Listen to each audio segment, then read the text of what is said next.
Wonderful, wonderful.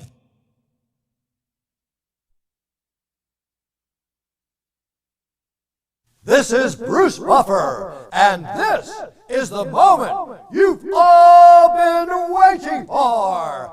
It's time for the MMA Holes!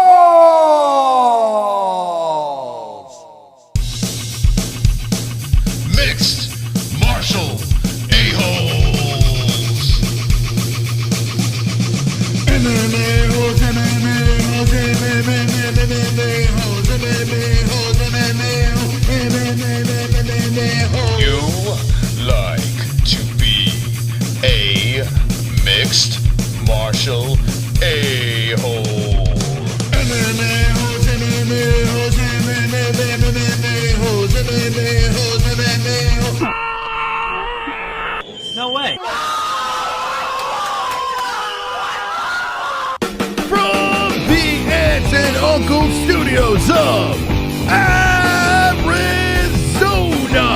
Yoel Romero is with Bellator UFC fight recap of Figueiredo, Moreno, Tony Ferguson, Izzy Dunn, Conor McGregor, pound for pound GOAT, UFC Fight Week. Let's go with the MMA Holes. Yeah. Hello, friends. I hope everyone is Wonderful, wonderful. JBH, how are you? Wonderful, wonderful, Mom. How are you? Wonderful, wonderful. I am wonderful, wonderful. And I'm glad everyone is wonderful, wonderful in the chat. Let me know, the WWs, please. Yeah, the reason why we're a little late is because, hey, I was sitting on the throne looking through the old IG, and someone tagged us in something, or someone said, hey, go look at Jake Paul, and just check out his last Instagram post, and people are like, Jake Paul, who cares about that guy anymore? I'm like, yeah, I don't care. Why do I want to look at Jake Paul's last post? Well, I looked at it, and we're going to talk about it because he called out Conor McGregor and Dana White in a way that is very interesting. So we'll get to that a little bit later in the show. Before we completely get going here, want to give a shout out to the Anzalone family. Michael Anzalone passed away a year ago yesterday. We didn't do a live stream, but it was a respectful thing for the Ans. Let Ans rest in peace, and we miss you, buddy. Shout out to his mother. Respect. I don't know what else to say. Yeah. Dottie's going to be getting a gift from the entire community tomorrow. Yes. And shout out to T-Man, who made a nice little video today, a little honoring of Michael Anzalone. So that was wonderful, wonderful. Wonderful, and wonderful. Yeah, that's that. We have to touch on that for sure. Let's get into it here. The big story when we woke up today was the Yoel Romero situation, who looks like he had a stroke, by the way. If you look at I was looking at his PNG, and one eye was half closed and one eye was open. West Coast says, what about Tony? Listen, should we gloat? Should we just let it out, or do we? I mean, we're on a roll. I say that if a certain someone comes in here acting like a little know-it-all, then yes, we gloat. I gotta say, it's starting to feel weird. Like, I mean, this is another opportunity for us to sit here on our high horses and be like, we were right again. We were right. Shocker. We were right again. Anytime we get attacked over here and people are like, you guys are crazy. Every time. I tell you what, I think I'm undefeated when I get attacked in my picks. That's why I love getting attacked with my picks. Then I'm like, wow, I really am mystical. It's kind of crazy. Anytime I put a prediction out there and everyone's like, you're nuts, usually that's the right pick. And Charles Oliveira, who completely dominated from the first second to the last second of the fight. If that was a 5-round fight, I mean, Tony Ferguson's arm would have broke off and Oliveira would have literally beat him with it. It was complete domination. Credit to Tony for withstanding this incredible armbar. I mean, his arm was going in all different directions. But we'll get to that. Or should we start with that? I mean, what do you think? No, Jesse? we'll get to it. I have stories on it, so we'll get to it for sure. Okay, so you want to start with Yoel? I mean, that's a pretty big deal. Yoel's not the first story I had in line, but we can if you would like. All right, let's start with the Cuban, man, because 1 minute he's not with the Bellator, that's it. They're passing on him. And hey, how you doing, Yoel? Welcome to Bellator light heavyweight division. So, yeah, let's start with that. That's kind of interesting to me. Okay, well, you're gonna have to scroll all the way to the last story. Oh. He's the last story. You care about it that much that you've made it our last story. Well, listen, we knew eventually something was going to happen where he gets accepted into an organization, so I didn't find it to be like the top story of the evening, but listen, it's still on there, so we'll still talk about it. According to MMA Junkies, MMA Junkies staff, who will stand across from Yoel Romero in his Bellator debut? 7 names to consider. Now, the story I had before that was ARIEL HELWANI tweeting, Yoel Romero is headed to Bellator. Romero has agreed to a new deal with Bellator, sources say. He is expected to sign immediately. He'll debut for the promotion in 2021 at 205 pounds. His debut date and fight aren't set yet, sources say. Initially, Bellator officials passed on Romero. However, after further talks last week and with a new chapter at 205, the two sides were able to come to an agreement very recently. So now the big question, obviously, is who will he fight in his Bellator debut? They say there are 7 names to consider, one of which is, of course, Corey Anderson. I mean, I don't think anybody really negated that idea at all. Corey Anderson. The Nips. Yeah, Hershey Kiss Nips. He signed with the promotion after leaving the UFC on a loss to Blachowicz in February. And since Romero fought at middleweight in the UFC, their paths never crossed, but now they can. Mm-hmm. And they also have Ryan Bader on the list of possibilities to be Romero's first fight. Yeah. Followed by Phil Davis. I would like to see him beat the living snot out of Phil Davis. You think so? Yeah. Why? No, I don't think so. That's what I want. Why? I want Phil Davis's ass to get beat by Yoel Romero. That's what I want to see. All right. That's what I want. That's what I want. I want Yoel Romero to go in there because Phil Davis should be punished for boring me over and over again. The guy is a very good MMA fighter. Mm-hmm. I'll give him that. But he has bored me way too much. Way too much. So I want Yoel, the soldier of God, to put Phil Davis in his place, to take him out. Well, Phil Davis has won 3 straight fights since the split decision loss. Give him Yoel. To the current champ. And since that setback, he has TKO wins over McGeary in a rematch and Carl Albrechtsen, plus a split decision over former UFC champ Machida in a rematch more than 7 years after they fought in the UFC. The most recent Machida win kept Davis right in the conversation to be next in line for a 205-pound title shot, which now would be a rematch against Nemkov. A win over Romero would go a long way toward making a reality. So they're kind of having their sights set on the fact that Phil Davis would win against Yoel Romero in his debut. Do you think, I mean, Phil Davis does find ways to win fights. He really does. But do you think that Phil loses or wins against the soldier of God? Listen, based on what we've seen of Yoel Romero as of late, it would be easy to say Phil Davis would probably take the win in that fight. Listen, but Romero will come in there and he will kill Phil Davis. He will destroy him with his 47-year-old body, physique chiseled out of stone. The Cuban Missile will come in there and take out goddamn Phil Davis because I'm sick of Phil Davis. I am so done with Phil Davis. I don't care if he knocked out McGarry or whatever he's done in his career. He has bored me to death. Anytime I see Phil Davis, I'd be like, God, no more Phil Davis. I don't care. And the guy's good, but I do not. I've been bored way too many times and delighted when watching Phil Davis. So please, Yoel Romero, go in there. Now, I know Yoel was boring against Israel Adesanya. Yes. But I feel like his Bellator debut is not going to be the same thing. I feel he's going to come in there with a purpose. Well, yeah, I think after getting cut from the UFC, Yoel Romero is going to have the mindset of, all right, I gotta fucking show I have to have something to show for like I guess his skills or something like that, so that he doesn't have a reason to get kicked from Bellator too, which I don't think he ever would. Bellator is usually the place to go after the UFC, but he wants to, prove that he's not some fucking, should be retired, I guess you could say. I have to say this. Yoel Romero, on our thumbnail, someone questioned if that was a real tattoo on his forehead, and I have to confirm that it, in fact, it is he got that tattoo. So when you see him fight in Bellator, that B will be on his forehead. So also on the list of possible Bellator debuts for Yoel Romero is Christian Edwards. And, of course, who the fuck is that guy? How could you go without saying Anthony Rumble Johnson, Moss? Oh, yeah, Rumble, I feel, let's not put all our egg. What is this? How do I get rid of this? Where is this? This is taking Just me refresh. To a bizarro world. Rumble, yes. I would love to see the Rumble versus Yoel fight, but let's hold off on that for now. So the news of Johnson's move not to go crazy. Bellator nearly is as fresh as Romero's news. Johnson has been teasing a return to MMA for a while, and when he re-entered the USADA testing pool, it widely was expected he'd be back fighting in the UFC, perhaps even at heavyweight. His decision to go to Bellator came as a bit of a surprise, but he's likely to stay at 205 pounds, where he twice fought for a UFC title. It's approaching 4 years since his most recent bout, a title fight submission loss to Daniel Cormier. A meeting between Johnson and Romero certainly on paper would be a candidate for any kind of all-violence award, and likely is a consensus most desired matchup for each of the two hard hitters right out of the Bellator shoot. And I gotta say, I can't disagree. I'm 100% on board with this fight. Scott Coker's got to be very smart with how he matches these things, because now he has some interesting pieces that you can't just put them all against each other right off the bat. You just can't do that. Exactly. And then the last two on the list, one, Gegard Mousasi, which I think is pretty interesting. I would like to fight him very much.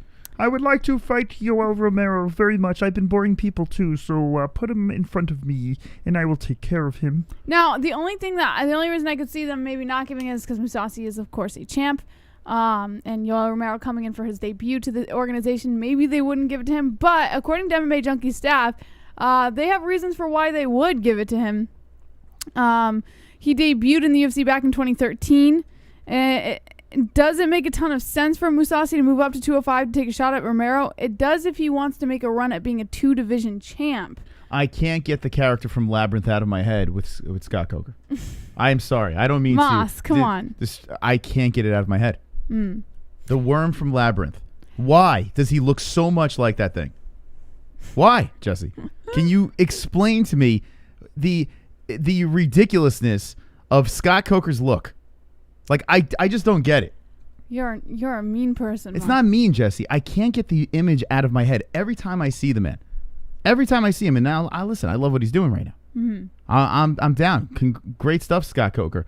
But you look like this, and it's freaking killing me. Like it's bothering me. I can't take it anymore. Can you do something about this and stop looking like the worm from Labyrinth? Yeah, let him just change his appearance, Mom. Well, I don't know what we got to do about this, but can we boycott his face or something? Can he wear a mask? Boycott his face. Or just fess up to actually being the worm from Labyrinth? Because, Jesus, it's him. I mean, what the hell? How could you possibly look so much like a puppet? Like, how is that even possible? All right, I'm sorry. I just can't take it anymore.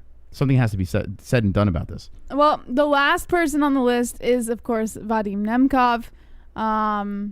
Also champ.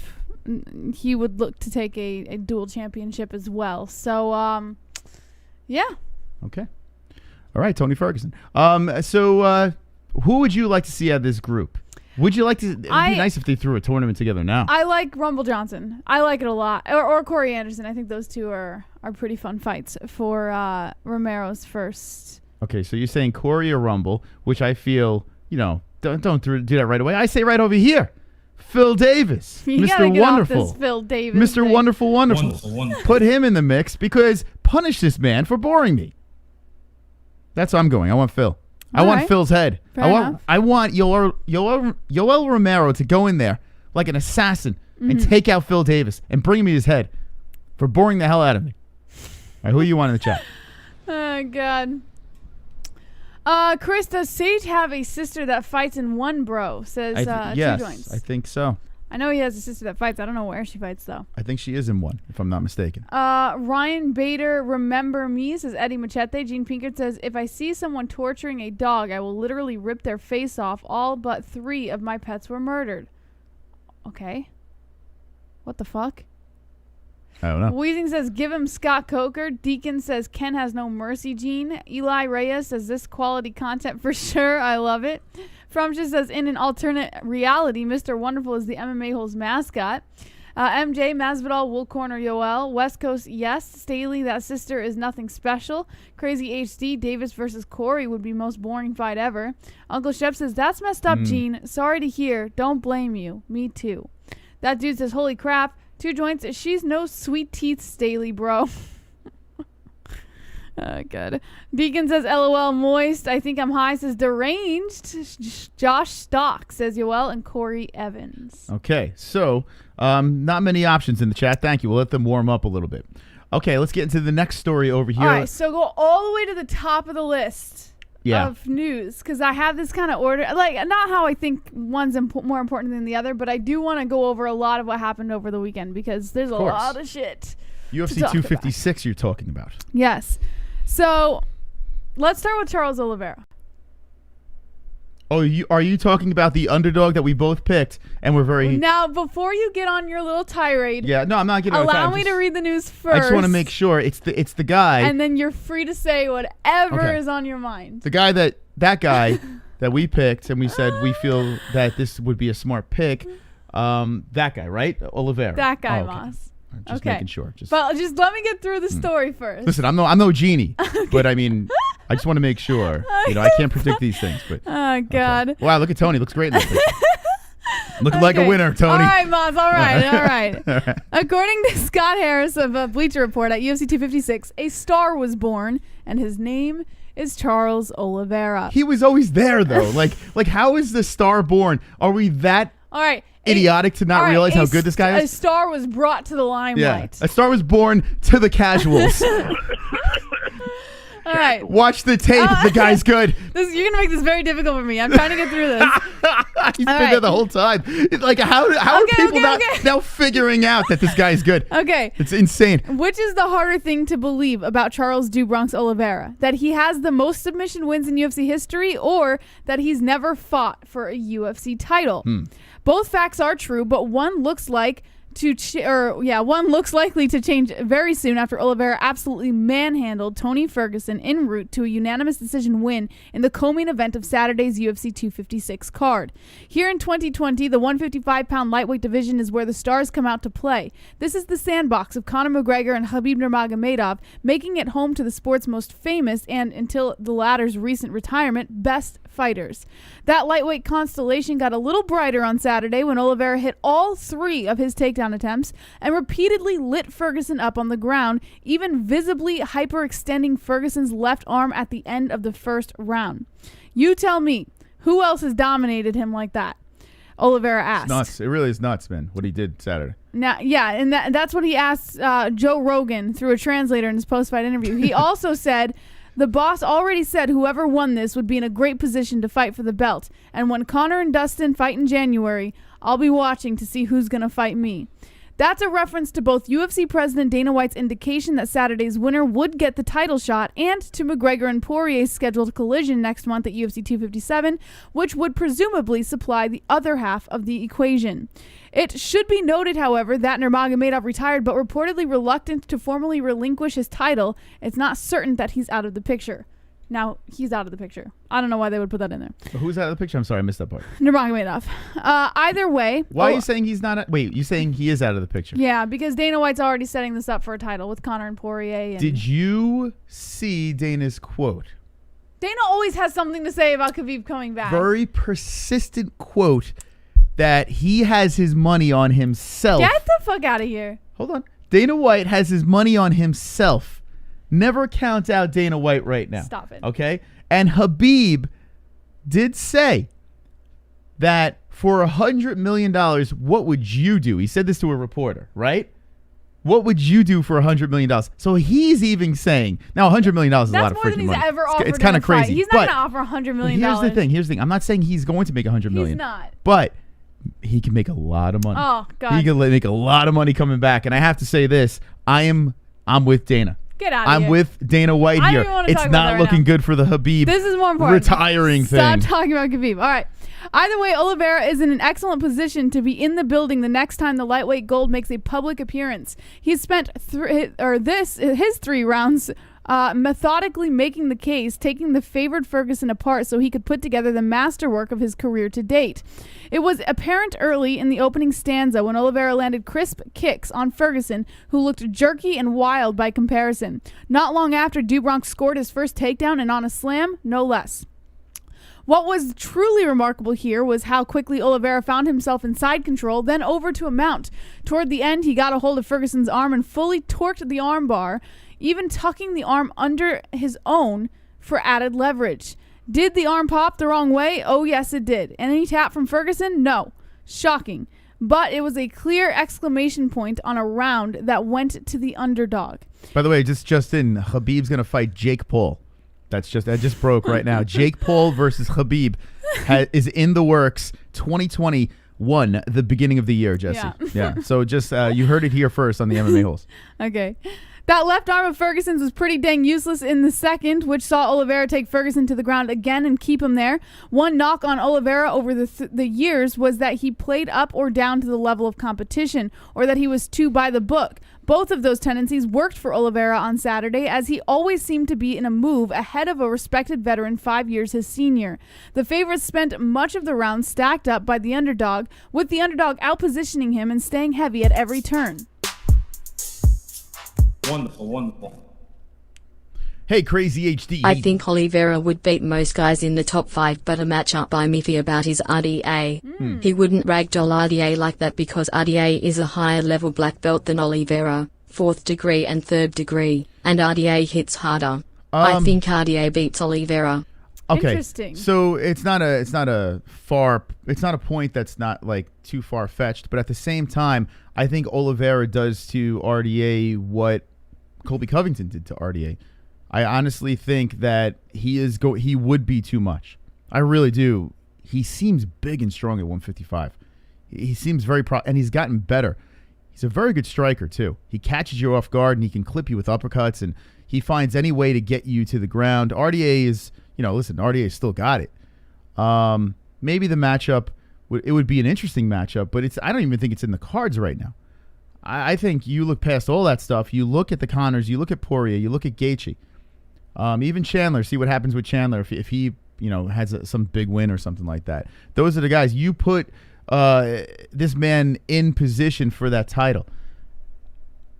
I think he beats RDA. Yeah, I think that would be I would probably easy win. go with you on that one, but I wouldn't make a pick right now. 31 years old, right? This kid is. He's definitely hit his stride, and you can see the way this man talks.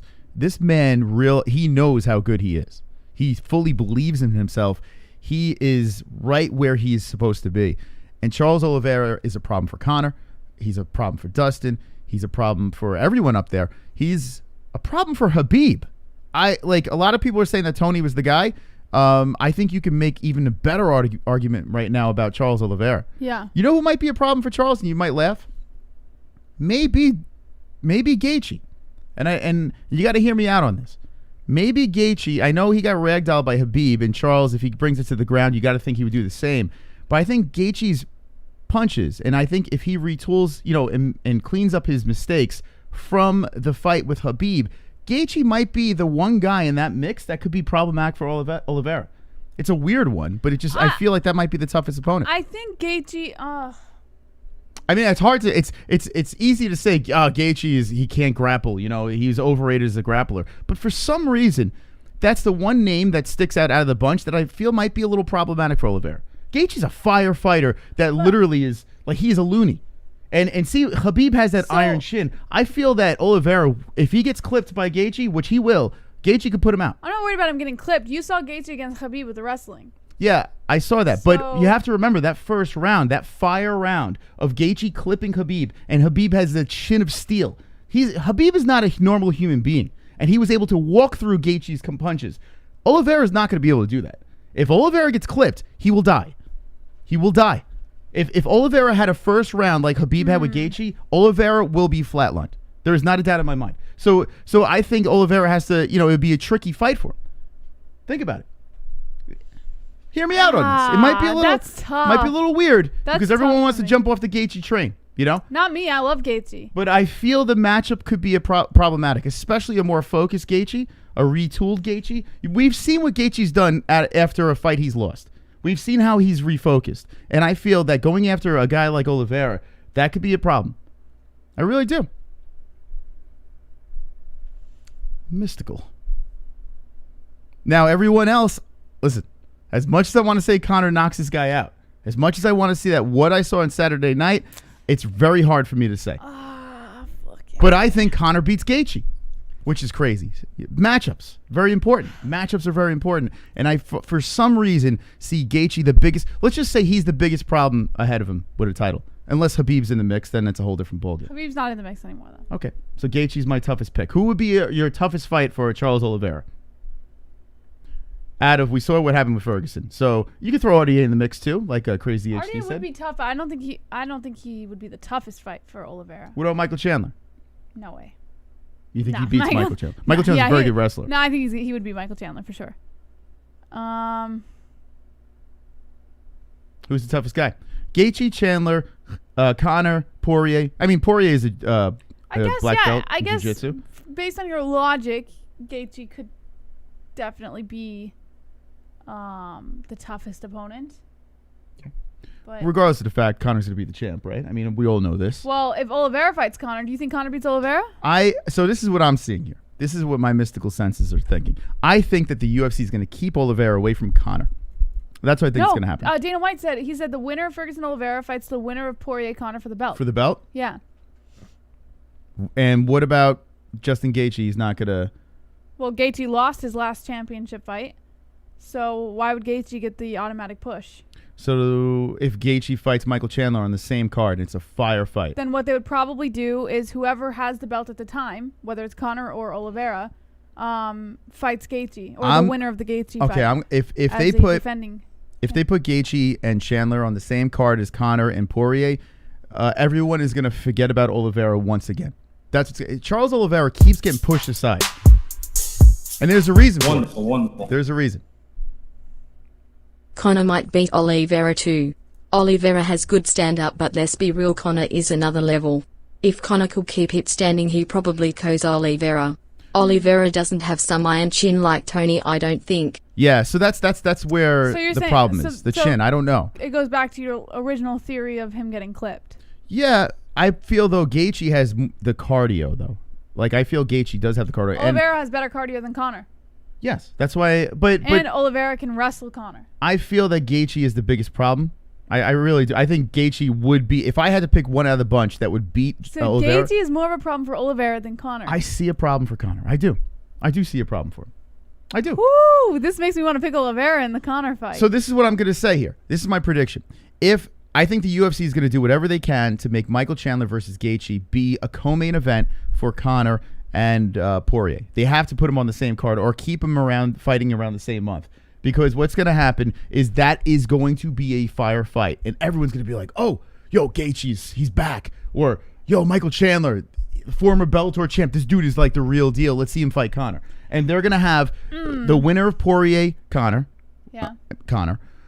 fight the winner of Gaethje and Chandler, protecting the golden calf from the Charles Oliveira train. Because the train is rolling. And right now you have Conor coming back. Why would you put your golden calf in front of this Charles Oliveira? That people are still like, Conor's not the golden calf anymore. Like, he's a moneymaker, but they know that they're going to make a bunch of money off of him with any fight that he does now. So it's not like if Conor loses, say Conor loses to Oliveira and Oliveira holds the belt, they would just have Conor fight Oliveira again for a chance to get the belt back. Okay, here's prediction time. I'm going to go that's 3 twice fights. The amount of money. I'm going to go 3 fights deep. You ready? 3 fights deep in my predictions. Conor fights Poirier. Conor beats Poirier. Fights the winner of Gaethje and Chandler. Okay? And then after that fight, no matter what happens, win or lose for that belt, Conor McGregor will fight a circus fight in boxing. And even if he wins, he will not defend that belt because that's his thing, right? And everyone's going to be like, he don't defend, wah. Conor is going to fight 2 more fights in the UFC. He's going to go to boxing after that and make $1 gazillion somewhere over there and stay away from a Charles Oliveira. That's what I'm going to say. My prediction is Oliveira fights the winner of Conor Poirier for the belt. And if Conor wins, then Conor fights the winner of Gaethje Chandler as a defense match. If Conor loses against Oliveira, then they rematch Conor Oliveira for twice the amount of money. And Conor gets the belt back. Yeah, that's far-fetched. All right, let's see what the chat says. Okay. Listen, I'm being realistic here. Conor doesn't get doesn't cut weight anymore. It's at 170. Obi-Wan says, go Conor, ride the Tycogen. Mystical. Drew Becker says, Jake's going to KO Khabib. Uncle Shep, we'll see soon enough. They'll get Oliver's back in there soon enough. Oliveira's back in there soon enough? Is that what you meant? Drew Becker says, Khabib has been streaming Fortnite. No way. That's fucking awesome. Is he really? Oh my god. Give me the tactical, man. Justin will always be brother, beast. give me tactical. I think JBH is right. Thank you, Eli. Big Polly. You have Connor. any drink, Jesse? Do you have any drink? Potion. Wonderful. Please. Tactical. You're Skins. tripping. Conor is going to clean house with these clowns in the lightweight division. 2021 is going to be an absolute demolition, and we might get a taste of his true 170 potential versus either Masvidal or whoever holds the 170 belt, Smeshman maybe. Listen, D Flood, from your lips to God's ears. I hope you're right. But I have to be some sort of... I don't know.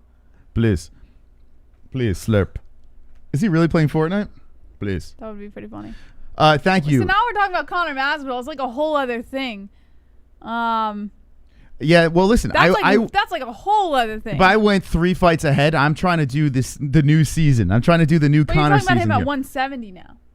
Well, listen, it's not 170 is not impossible. If you put the right piece at 170 in front of him, of course he's going to go there. Of course he's going to go there. Not impossible, but not probable. He sleeps Usman. He sleeps them all, Jesse. All right, let's go back on that train then. All right, I have my logical mystical prediction. Let's go for it. I'm with you, D Flood. Let's do this. Conor McGregor takes out everybody. He comes back, proves everyone wrong, defends belts, goes cray-cray. What do you think about that, Jesse? What do you think about that? And then fucking takes Khabib away from Fortnite and says, come on, let's go. Let's dance again. Conor does it all. Conor, I feel at 170, I think it's a little different because I feel he can get wiped out pretty quick by a lot of people at 170. Well, listen, since we have gone Conor crazy here, this is kind of nuts. And we're not talking about we gotta speed this up, and I want to get to this Jake Paul craziness, but we'll do it at like the very end, right before the save. Tony Ferguson. Okay. I have to give Jesse credit. Before the Gaethje fight, got to give her credit. She was talking about the downcline of Tony Ferguson, and I was on Tony's side. I was saying, Tony, no, he's going to beat Gaethje. He's going to do it. And didn't work out that way and looked bad. Then I'm saying to myself, a little excuse, Chris, a little excuse, Dana White, the same thing, saying, well, 2 weight cuts, yada, yada. This is a full camp against Oliveira. Maybe he can win. But then reality started to kick in and sink in, listening to JBH's theory, watching Tony perform against Gaethje, and then watching the two, Oliveira and Ferguson, where they are in their careers, and then realizing, wait, hold on a second. Oliveira's here and Tony's here. Can't pick the man. Now he's on a 2-fight losing streak. Is that it for Tony Ferguson? Well, I have a story that asks that exact question, Moss. Are Tony Ferguson's days as a lightweight contender over? Now, just before we get into the story, remember, he is fighting the top guys at 155. So to completely shit on Tony Ferguson would be incredibly unfair. He is literally fighting the best fighters from all over the world at the 155-pound weight class. So we gotta be a little easy on the guy, right? Yeah. Yes, sir. No, we don't. Yes, you do. I mean, you gotta have a little respect for the guy. Yeah. According to ARIEL HELWANI of ESPN earlier this week, he called Saturday's fight against Charles Oliveira a crossroads moment for Tony Ferguson. Ferguson's loyal fan base didn't like that label. They felt it was too harsh. After all, he had just won 12 fights in a row before losing to Justin Gaethje in May. They said, how could this be a crossroads fight already? Turns out it was much more than a crossroads fight for Ferguson. We learned on Saturday that Ferguson's days as a lightweight contender may be over, at least for now. That's a hard pill to swallow, but it's the truth. You see, Ferguson didn't just lose to Oliveira. He was thoroughly dominated. He was outclassed. He was never really in the fight. Sure, it went the distance, but you could make a strong case for Ferguson lost every round by a score of 10-8. Add a few more seconds to the end of the first round, and he likely would have lost via submission too. The fear of after the loss of Gaethje was that it wouldn't be just a monetary stumbling block for Ferguson, but rather a kind of loss that would change his career forever.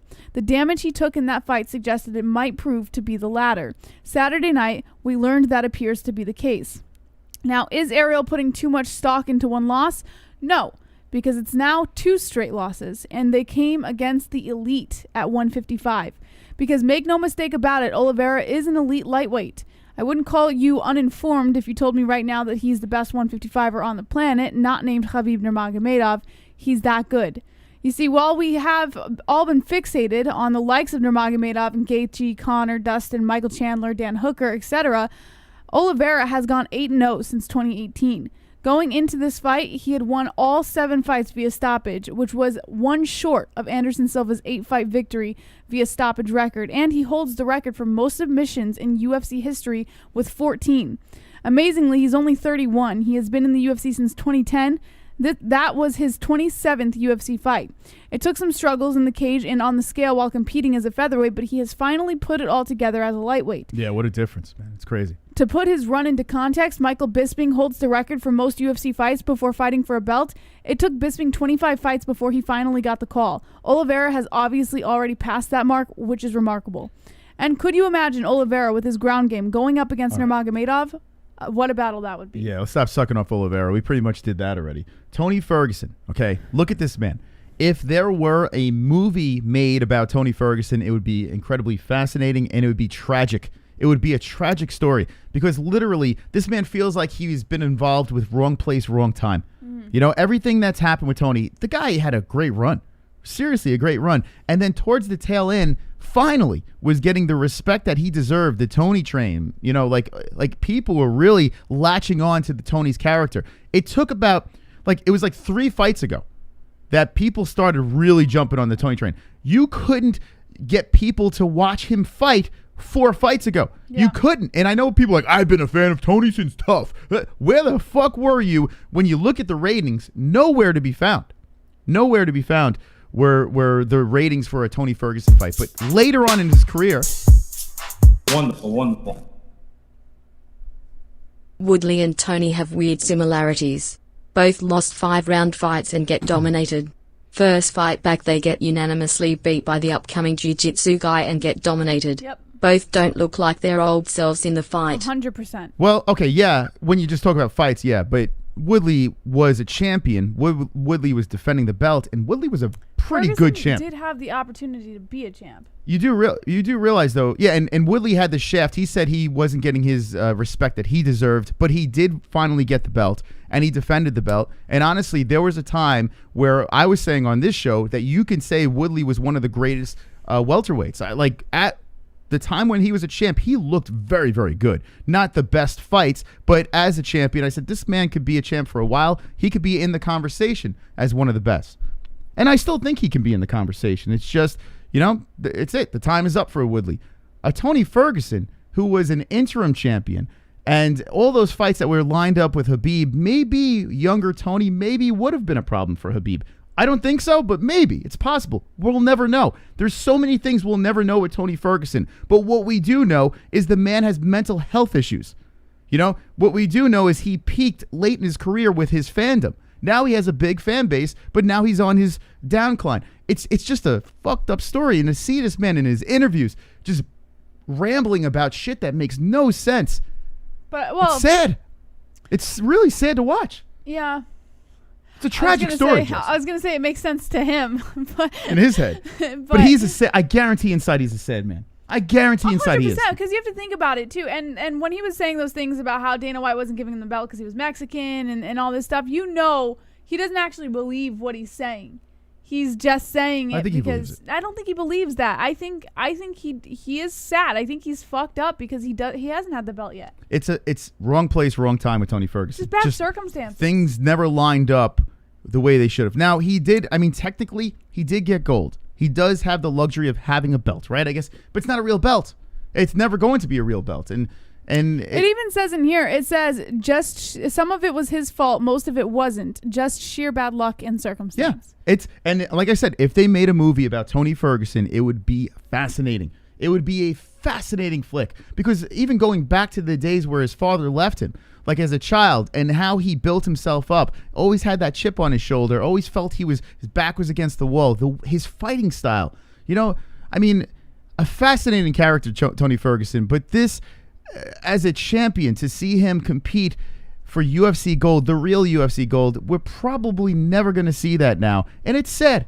It really is sad to see him kind of, go downward like this, But yeah. Well, just to tip a little bit on what they said is that they said it's not hard to feel bad for Ferguson. The fight game can often be cruel, and no one knows this better than Ferguson. He deserved better than this fate. He deserved to fight for the belt long ago. He deserved to fight Nurmagomedov at least once, but it just didn't work out. And it kind of tips off of what you're saying is what's life after the UFC for Tony work. Ferguson? What is life after? He's not going to be an analyst. I don't think he's not going to have a podcast. I don't think he's going to join another organization. But what is life like? Fighting's over. He's going to be in the gym as the old veteran. He could be a trainer. Yeah, he'll be a trainer, and he'll be telling war stories, and he'll be rambling about nonsense. And he's going to be known as the crazy guy that was in the UFC that never was able to get that actual belt. Yeah, it's messed up. Think about it. It's really messed up. His legacy's all fucked up, and his son's Jesus, for God's sakes. Oh, God. Wonderful.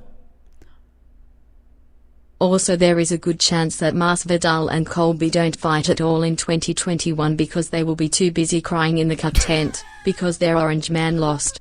Anyways, I should tell you guys about my early encounter with Tony Ferguson sometime. Yeah, you should. I'd love to hear that. But here's the thing. At the end of the day, first of all, this whole Masvidal and lightweights going to 170 and things like that, I think that's a conversation for the future, completely in the future, because right now we're just focusing on the lightweight division. I also don't agree that Masvidal Covington won't fight. I have a feeling that's probably going to happen. But when it comes to Ferguson, when it comes to Conor and all of them, I think that the UFC already has planned out exactly how this whole belt thing is going to work. And I think they did this knowing full well Ferguson may not win his fight against Oliveira, and they put that into the plan. It's unfortunate. He was a stepping stone. It's extremely unfortunate, but I think a lot of us knew Ferguson was not going to win this fight. And it sucks, but it had to happen. I do believe, though, there was a part that the UFC did think that, who knows, maybe old El Kukui will have a chance to come back. I think they did think that. Because if he did win, then the UFC would be like, oh, money.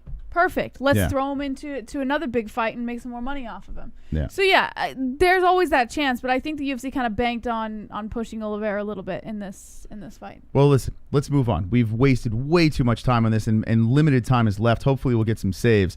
Let's talk about the big story over here, and this is the big story. Flyweights. Yes. Putting on a show of this was the greatest flyweight fight of all time. Yes, because sir. The championship belt was on the line. Figueiredo bouncing back from one pay-per-view to the next, defending his belt. The man had food poisoning, for God's sakes. Mm-hmm. And then he wound up in the hospital before and after the fight.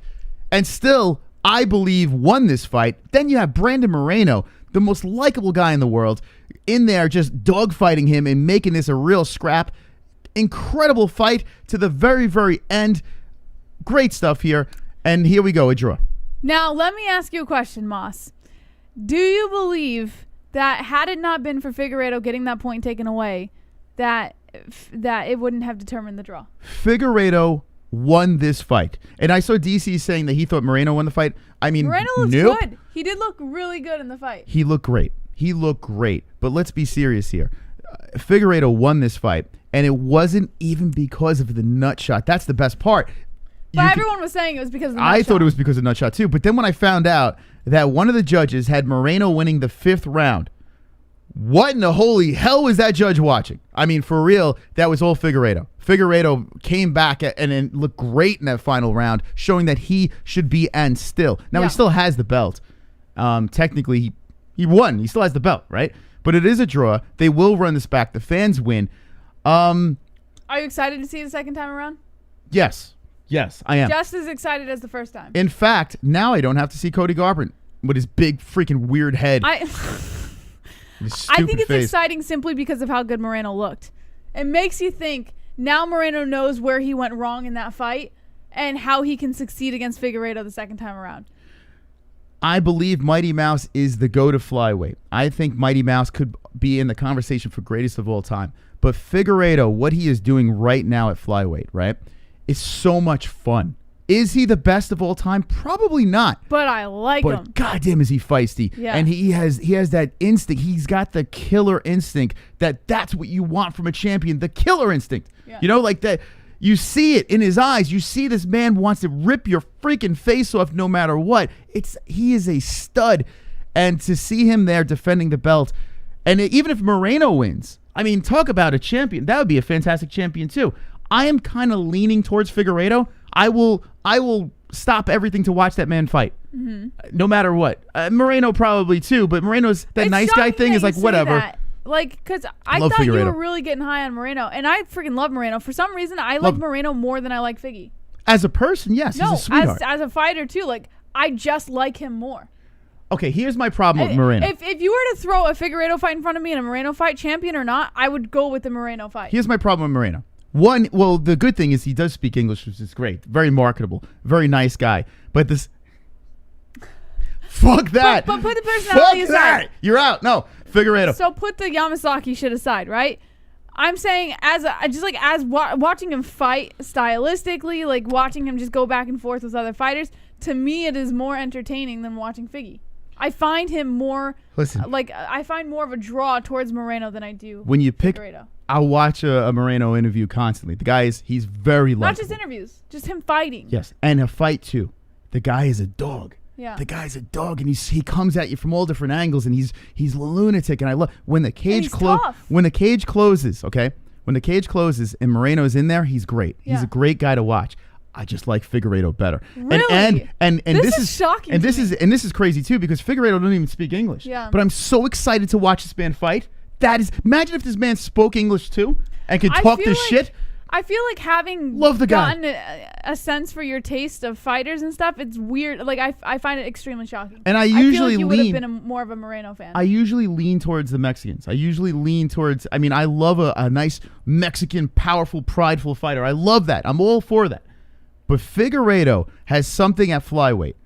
The way he puts his hands down, and he's like, and has that crazy fucking face. He has a bump on his head that I can't even he has a horn, for God's sakes. He's got a horn. I mean, this is my champ, baby. So if this is flyweight. If Figueiredo loses his belt to Moreno the second time around, what is your reaction? Are you still going to pick Figueiredo in the second fight? Yes. In fact, I think Wow. Figueiredo looks even better in the second fight. I feel Figueiredo destroys him. The same thing, but for Moreno. I think Moreno knows where he could have done better. Now he knows how Figueiredo fights and he knows what he's in for. He's going to come back 10 times better. Moreno fought a Figueiredo that literally spent the night in the hospital before the fight. Yes. But why was he in the blatantly hospital, sick. by the way? Food poisoning.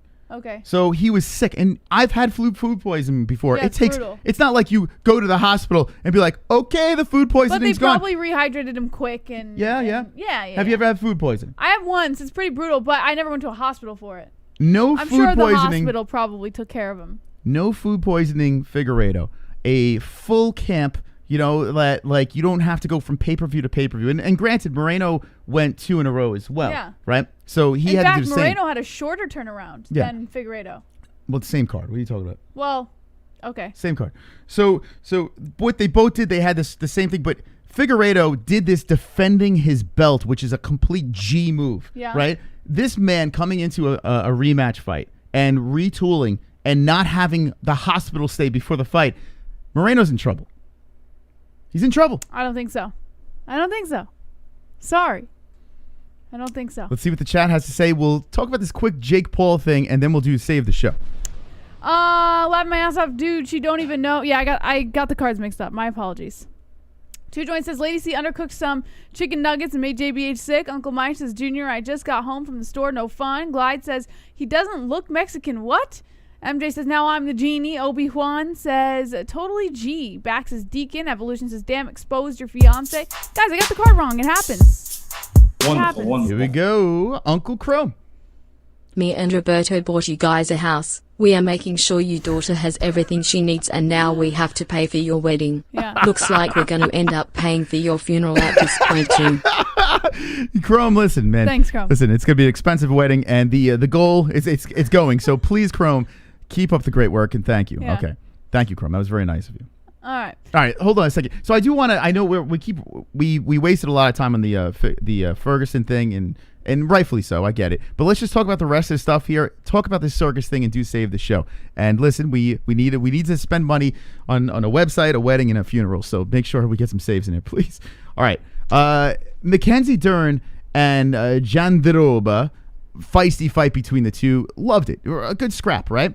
But Mackenzie Dern gets the win, unanimous decision. Whoop-de-fucking-do. One thing about Mackenzie, I have to say her striking got a hell of a lot better.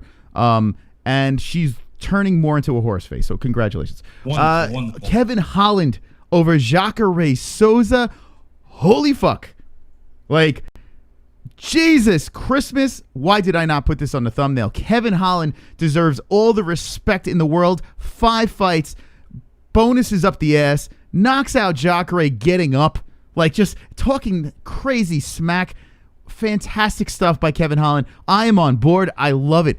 Khamzat, Israel. Like, I actually want the Israel fight. That's what I want, man. Now I'm in. The last fight, I was like, well, he beat up a can.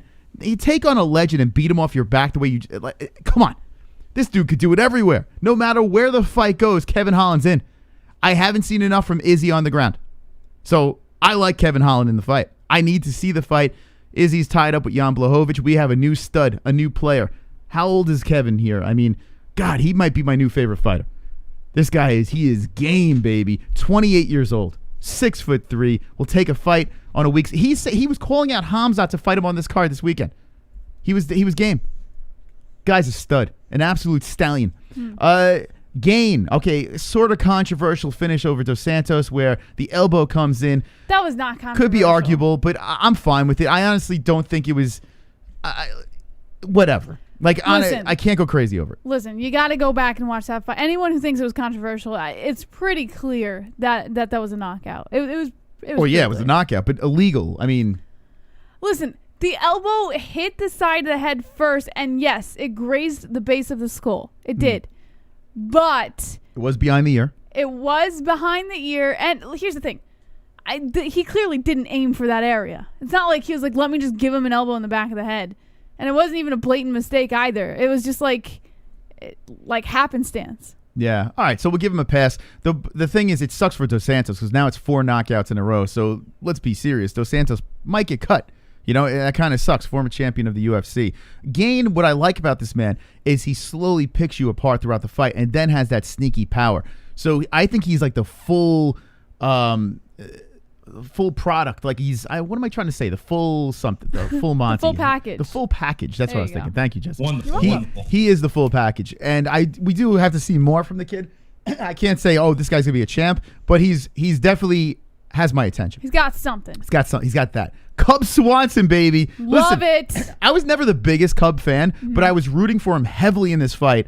I haven't picked him in like 5 or 6 fights, but this one I was like, you know what? I feel it. I'm feeling this one. I think he's going to get it done. Jesse picks the same thing, and what happens? Cub put on a finish that, it's beautiful. So nice. You know what it was nice. More sweet to watch the fact that he was getting slept on so hard, and he's like the veteran going into this, and everyone thought it was going to be this old man Swanson, and he shut everybody up.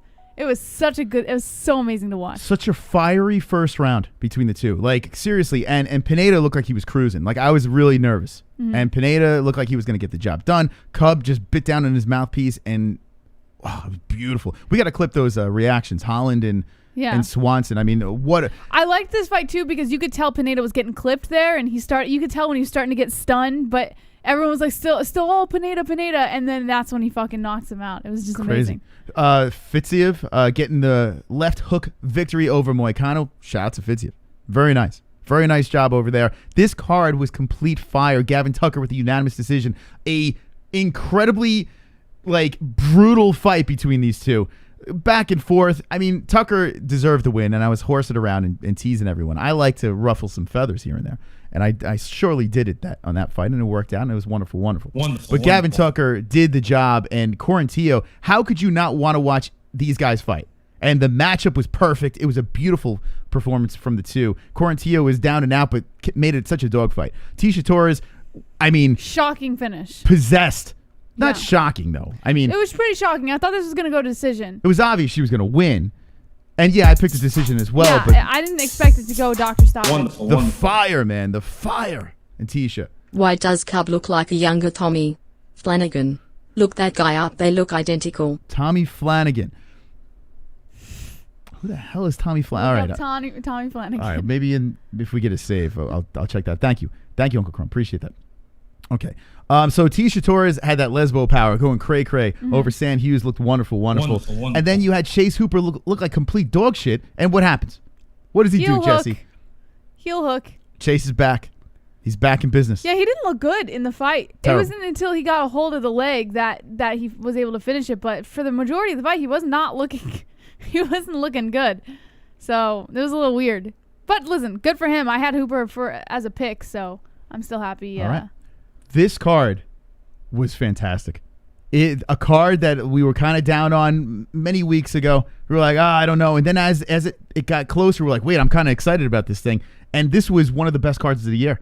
Really an amazing card. Credit to the UFC.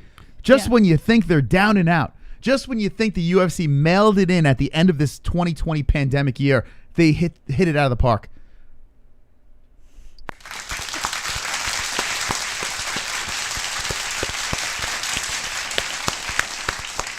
And then what happens? After the whole fight is done, we get engaged.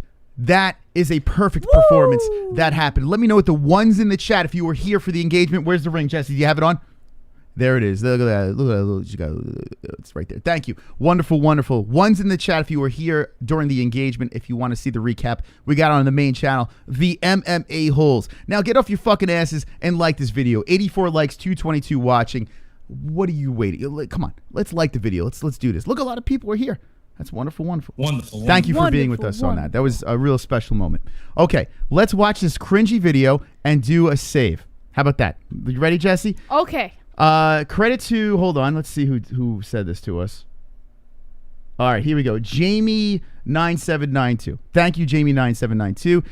He says, check out Jake Paul's video. Now, I was reluctant to do this, but I was like, maybe it's something good. And we did touch on Conor McGregor, so listen. Okay, we have sound. What are we doing here? I don't know. Oh, there you Look at this idiot. Oh, God. All right. It was very well put. Like, listen, it was pretty smart how he did it. I'm not gonna lie. I have a lot of thoughts on it. Irish cunt. Good morning, Conor McGregor. I know you're probably beating up old dudes in a bar right now, or maybe you're jacking off because you're sick of fucking your wife. I mean, she's a 4, Conor. You could do a lot better, but happy. Yeah, that part I didn't like. I wasn't down with that. Like, when you have to go after someone's significant other who has nothing to do with it, that's kind of fucked up. Monday, my team sent you a $50 million offer this morning. $50 million cash, proof of funds, the biggest fight offer you've ever been offered, but you're scared to fight me, Conor. You're ducking me because you don't want to lose to a fucking YouTuber. You're 0-1 as a boxer. I'm 2-0 as a boxer. I just came off the 8th biggest pay-per-view event in history, but you want to fight Dustin Prober, who has less followers on Instagram than my fucking dog. That's a fact. And Dana White, you're a fucking pussy too, you ugly fucking bald bitch. And he wanted to get into the UFC. Now, one thing I have to say here. Not going to do it anymore. Does trash talking work when you have an incredible lisp? Does it work, Jesse? Because he sounds like Daffy Duck. I was going to say, does it work when you go after the freaking president of the UFC? That's fine. The president yes. of the... And the Conor wife comments, I'll explain why that works. I didn't like that. But when you have a fucking lisp while you're talking, how the hell can you be taken seriously when you have a terrible lisp? You said there's 0% chance of this fight happening, but there's 0% chance of you getting some fucking pussy. Conor, you're scared. Dana, you're scared. Sign the fucking contract, you idiots. Jesus fucking Christ. Irish bitch. Okay. All right.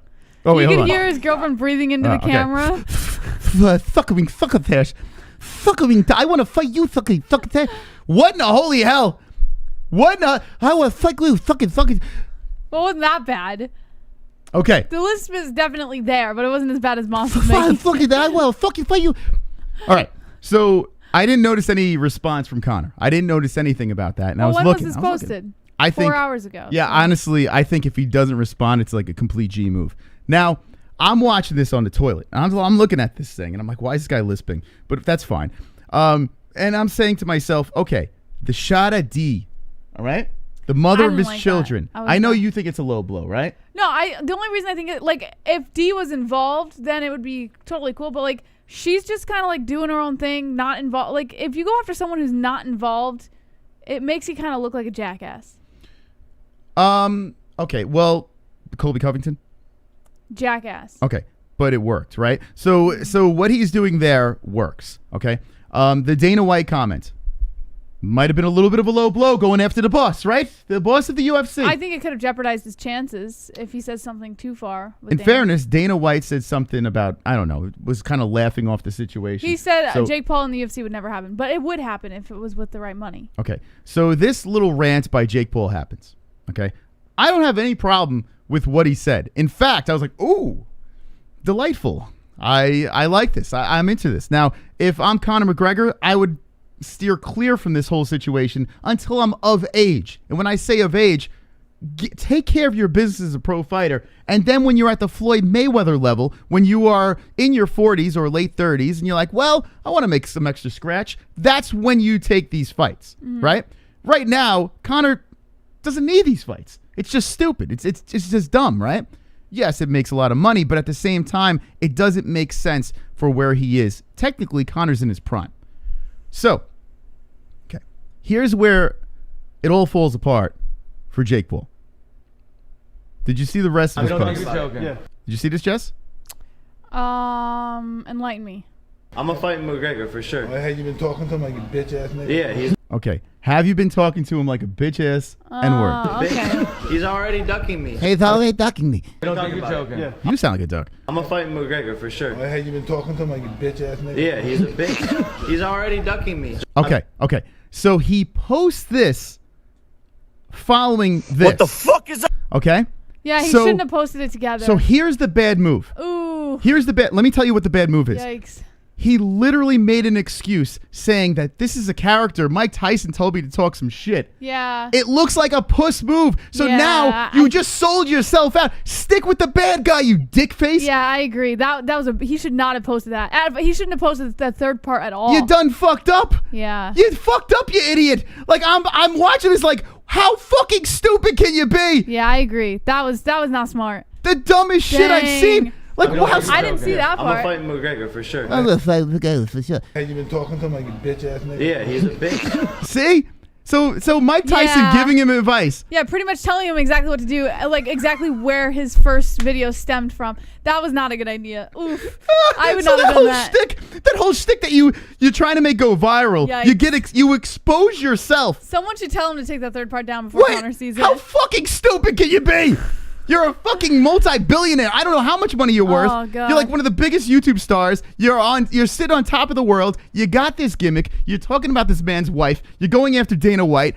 Perfect. Be the bad Yeah, guy. I didn't and see then that. backtrack literally on the same post. Well, here's the thing. I didn't see that part. I only saw the first part. I didn't know there was 3 things. So maybe Conor won't see it and he won't get exposed. You dumb fuck. He's already ducking me. He's already ducking me. Yeah, oh, fuck, man. What I a didn't- dumb fuck. Oh, that was such a bad move. Now here I am sitting on the toilet, right? And I'm like, why? Why'd you do that, you stupid asshole? Oh, fuck. Okay. Well, all right. That was ruined. Time to save the show, friends. Time to save the show. Here we go. 5 minutes on the clock. Let's have some know I heroes did that. tonight. Let's go, baby. We need your help. Any donations that come in say save the show. You know how it works.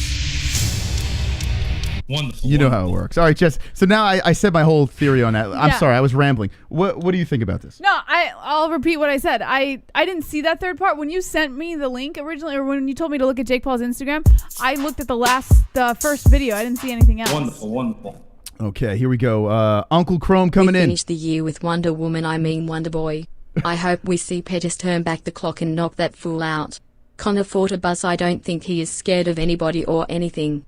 Okay, and I don't think he's scared either. Honestly, I think he destroys Jake Paul. Even though he's a lot smaller, I think he destroys him. But at this point of his career, it's the dumbest thing he can do. It doesn't make any sense, you know? Yeah. Like, why? And that most recent call out by Jake Paul ruins his chances anyways. If the moment Conor sees that, he's going to be like, this guy's a fucking joke. Wonderful. I'm sure he has. Fuck fighting Conor. I think I wanna see Uncle Dana KO this jabroni. You think Dana's pissed? Here's my opinion on it. I'm sure Dana's dealt with a lot of fighters saying stupid things before, but Oh, hold on. I'm sorry. Hold on. Let's let him get through because the time is going through. Hold that thought. All right, so add 4 minutes, and then D-Res got the 10. Hey, I can see your underwear. Put your boobies in the air. Flopping like I just don't care. Can I lick your pubic hair? Snap a picture, time to share. Choke my meat vision impaired. Filthy mind, I need a prayer. Pervert cameraman, beware. You're a hero, D-Res. Show them tits. Pervert cameraman. $10 tip. Yes. Pervert cameraman. Ariani Celeste. D-Res. Pervert cameraman. Show them breasts. Boobies. Only 3 more minutes. Only 3 more minutes. Moss, how about in 3 years, you do a YouTube video where you shave off the beard and surprise Ellie, and after she stops screaming because she never seen you without a beard, you start crying because you realize your beard is actually gone. Save the show. Thank you. I want to ask you guys, what time is it? COVINGTON! Let's go, baby! Roberto, yeah! Savior! A savior! Hey! I want to ask you guys. What time is it? COVINGTON! Fired up tonight on a Monday! Hey! I want to ask you guys, what time is it? How many minutes now, Jess? Roberto! Congratulations guys, I was at your engagement party Saturday, I missed it live. Them Paul brothers ruining boxing, now MMA. Smiley face. Tell me about it. Thank you, Roberto. We're at 44 minutes, Moss. Wow, thank you so much, guys. Appreciate the donations. Wonderful, wonderful. Wonderful. Crazy stuff. Crazy stuff. The community coming It's funny. in. He was at an engagement party on Saturday and missed an engagement. That is kind of weird. But thank you, Roberto. That's Thank funny. you so much, man.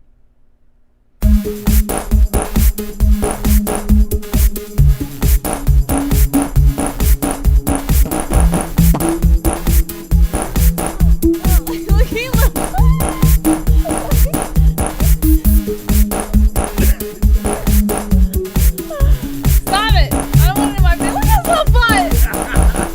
Yes! Fart, baby! Fart on Jesse. Fart, please. Oh, man. Save the show. Come on, people call in and say congratulations for their engagement. Wow. Thank you. Thank you so much, an hour guys. and 5 minutes, Moss.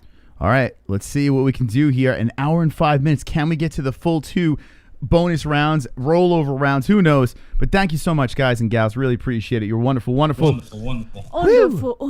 We got a lot to talk about. We got so many more stories. We have some phone calls to get to, so it really means a lot. Yes, sir.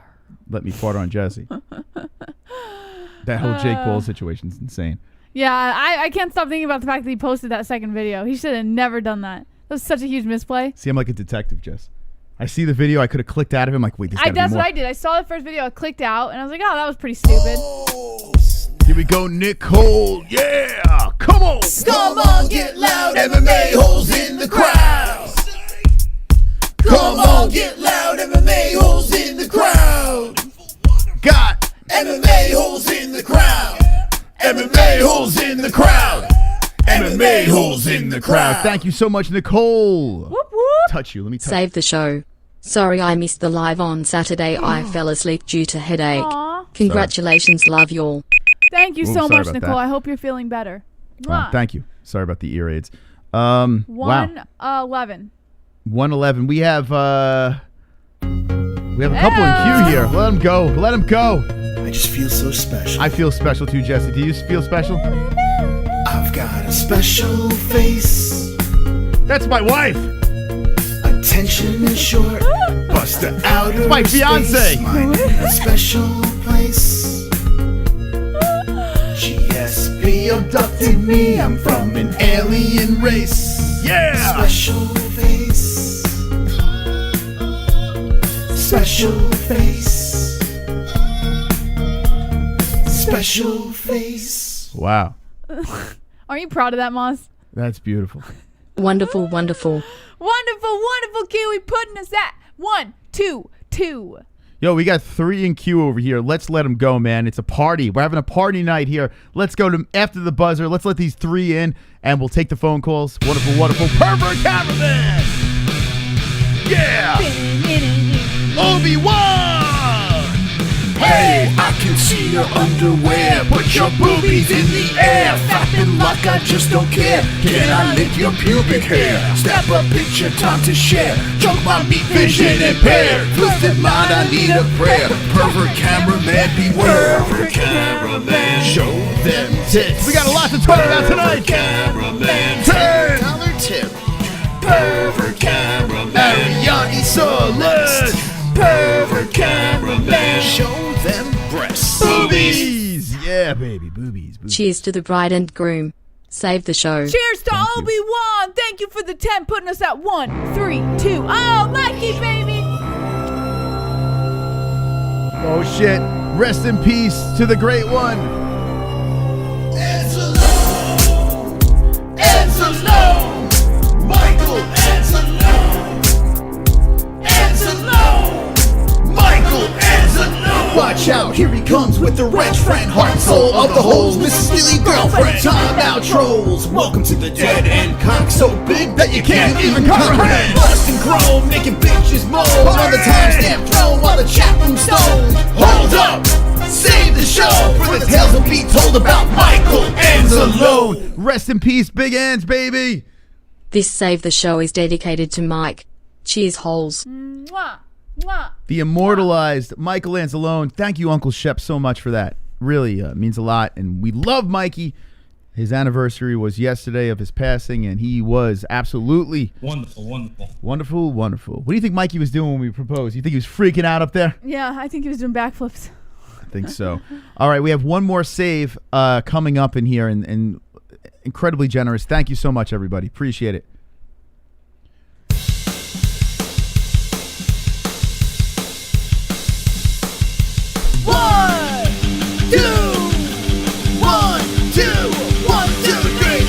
Judges, crash the show. Judges, crash the show. Judges, crash the show. Judges, crash the show. Judges, crash the show. Judges, crash the show. Judges, crash the show. Judges, crash the show. And there's Devin Clark with Johnny Bones Jones. John Jones loves the blow. Why didn't this fool watch superstar Billy Graham or Ric Flair do the tool? And congrats to you guys' engagement. Thank you, Joe Wow. B. Thank And you. I'm assuming you're referring to Jake Paul? Is that who you're referring to? I don't know.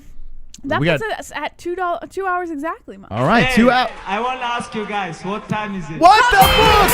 West Get Coast! that What the fuck? Oh! Roll it over. Fuck it. Hey, I What wanna time is ask you it? Guys, what time is it?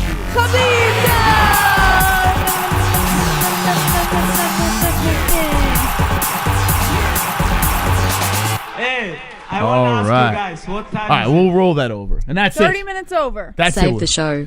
Thank you. Congrats on the engagement. You guys are the best. Thank you so You're much, the West best, Coast. West Thank you so much. Coast.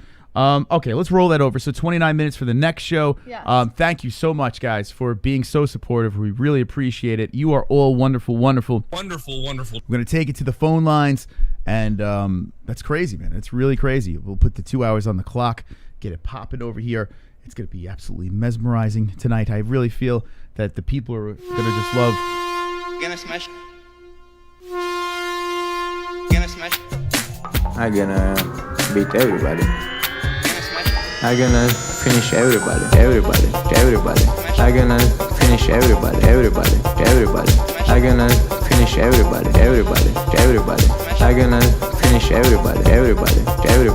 I'm gonna finish everybody. I'm gonna smash everybody. Wow. Deranged. Man. Congrats, guys. You two make a great show/team. Hope Conor signs that deal and knocks that bitch out. Yeah, I hate Jake Paul. Yeah, Jake Paul's a joke. You know, he brings up something here that's interesting. To the people that can't stand Conor McGregor, right? And I know there's a lot of people that can't stand him, and that's fine. You know, listen, you like fighters, you hate fighters. That's the fun of watching this sport. Yeah, you need villains, right?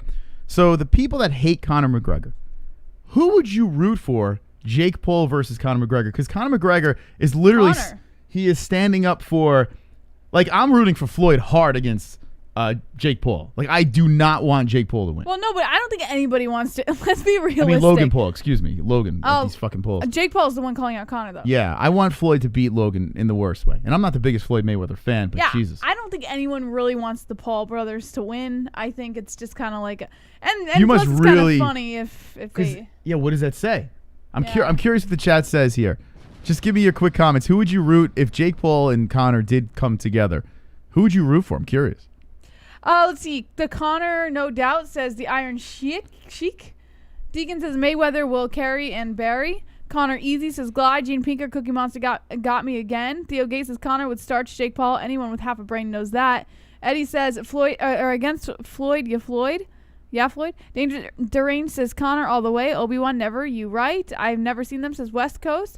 Deacon says Fook 'em both. Crazy HD says imagine Logan beats Floyd. Kiwi says I don't care as long as someone dies. Jason Walker says proper 12 all the way. Joe B. Conor proper 12. Silas says if they came together, I'd say Conor on this chest. All right, here we go. Now, if you are an MMA fan, are there people out there that want Logan to beat Floyd, so it just makes boxing look more ridiculous? Do you think there are haters to boxing? That's what I was saying. I was saying before, I was like, people who are rooting for one of the Paul brothers, usually it's because it's funny. You know, like they would do it because it's funny.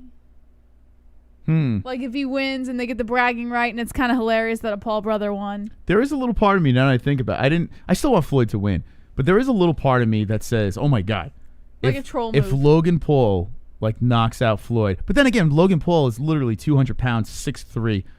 He's bigger. He's naturally bigger than Conor. So if by some crazy, I mean, we're talking about what, 1% chance that he would actually catch Floyd? Like, I can't see him beating Floyd.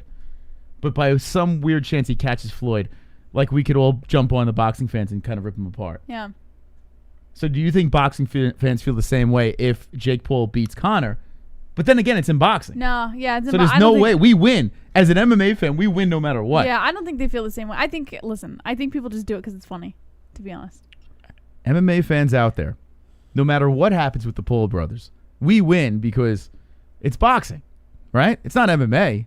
You know these guys. I mean, and the Paul brothers do have wrestling or something. They have some sort of background, but you know they're not going to dance in MMA. Yeah.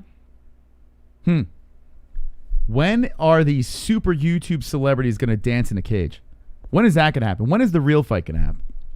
Anyway, let's get ready for some phone calls. We'll be back, and can't wait to hear you guys and gals. Listen, we are engaged now. We are, it's official. We are? Yeah, it's official. Oh, you don't know? Well, I do now.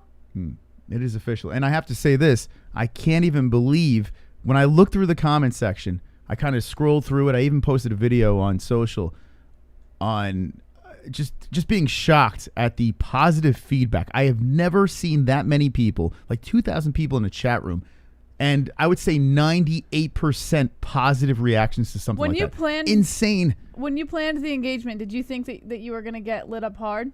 No, I don't give a fuck. Yeah. I fully realized that there was going to be something in there, but it was literally like so many positive things, and then like an N-word. That was Lizard King. And then everything positive, and like someone slips an N-word in there. But that's to be expected. I thought there was going to be a lot more of that. That was Lizard King. And I couldn't believe this gives us hope.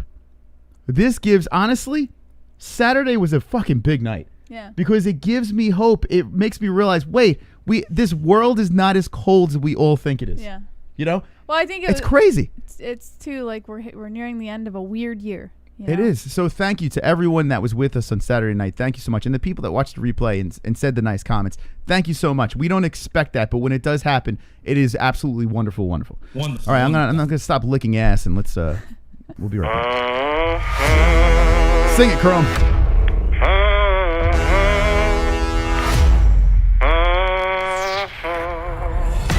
Hello, you're live with the MMA-HOLES. What's your name and what's on your mind? What's up, Jesse and Chris? It's Drunk Savage. No way! Drunk Savage. What's up, Jesse and Chris? It's Drunk Savage. I can't believe you're calling right now. Drunk Savage, what's on your mind? Not much. wonderful, wonderful. I have a respect for everybody in the chat. MMA-HOLES. Vlad's one of them. Kevin from Chicago. AMH, I mean the knitter. I'm just enjoying this. I can hear you. Hi, this is Philly. We have Sean Hart. Hey there, what's up, man? What's up, Pulse? Oh, it's Justin Jr. From Chrome. Hernandez. So Kainoda. Lord. RX. Mark Rowe. Heavy Mike Rowe. D-Russ. Sean Man. Vigo. Big Bob. Basically Dragon White. Nick C. Vigo Star. Crunchy Dome. Shannon Stewart. Rogelio. Benjamin. CC 2.0. Peter Phillies. Jeremiah. Hey, Lee W. Michael Angelo. MMA-HOLES. Man, what a wonderful, wonderful community. Wonderful, wonderful. Oh, I feel it. I feel good. I feel sexy. I feel swole. I said later slap this. I like biting your shoulder. I know. I had to go to the bathroom and wipe your face off my shoulder, too. What? Nah, that's all right. I still love you, Jesse. You're the best. I spit on you. Yeah. Okay. All right. The number is 516-522-0267. We're going to open up the lines. We're going to have a nice combo. We have a lot to talk about. There are fights this weekend, too. So if you want to jump in on the upcoming fights, that's cool. But I'd really like to hear your thoughts on what happened this weekend, the Yoel Romero situation. Oh, by the way, we didn't even talk about this. The UFC made another quote-unquote mistake and made Conor McGregor the #1 pound-for-pound fighter. This is not a joke. It actually really happened. And this is the second time this has happened. And I'm starting to believe, I thought this before, and now I'm really starting to believe, that the UFC is doing this on purpose. They are getting everyone ready. They're getting everyone talking. And how do you make a mistake? A guy way down on the pound-for-pound rankings, and you just throw him up at top. You bump John Jones and Khabib down. It doesn't make any sense. Sounds like a marketing strategy or some shit like that. But yes, this morning woke up to Yoel Romero being in Bellator and Conor McGregor being the pound-for-pound king. So freaking funny. I think this is an incredible troll job by the UFC, and I think it's wonderful, wonderful. Wonderful, wonderful. All right, 516-522-0267. I'm going to open up the lines and get this party started. Jesse will be in business with us as well. So that's awesome. Okay, 516-522-0267. That is the number. Yeah, let's see what's going on in that chat room. As we're partying tonight on the MMA-HOLES Monday night show, going late into the evening, so make sure you got your coffee in your system. If you're in bed, pull your pants down, touch yourself. Just have a grand old time.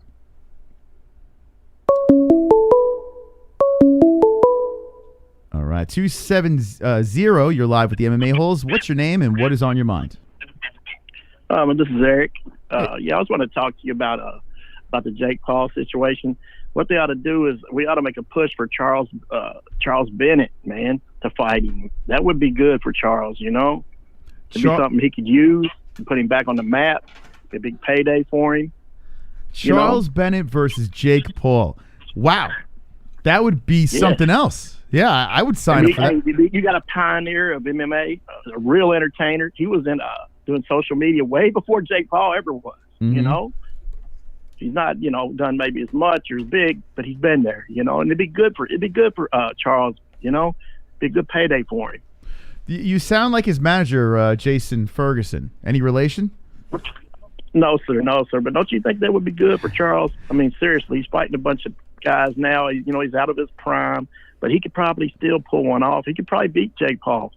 Okay, so he's a little bit big. He's a little small. I know he's like a normal 150 pounder or so. Jake's a little bit bigger, but I don't know. I still think he's got a chance to. I think he might can beat him. Listen, I would like to see Charles fight anybody. I would be on board, and this would be a mega money fight for him, so I would be 100% on board with something like this. Now, Charles is a little, he fights at 145, or he's fought guys at 170, but to fight a guy that's 200 pounds, I mean, his boxing level is not nearly as good as Charles's, but to fight a man that severely bigger. Jake was 185, isn't he? I think he walks around 2 and change, if I'm not mistaken. I could be wrong. Just, do you know? No idea. Yeah, he's a lot bigger than Floyd, and Floyd's not a huge guy. But or Nick Diaz. Nick Diaz is 185. That would be beautiful. That'd be a good fight too. That'd be two guys that would make a good story before the fight. I tell you what, the circus of it, yeah, I'd be on board with that, of course. You know, that would be a lot of fun. Listen, stop fighting guys like Nate Robinson. If you're going to fight a small guy, fight a real small guy that knows how to fight like a Charles Bennett. I'm not opposed. Yeah. Try to make a push for that. Somebody like you could make this happen. Okay, we're going to get on it immediately. We're going to get on this right now. We're going to lobby for Thank this. you, man. All right, thank you. All right. I think that was Jason, by the way. I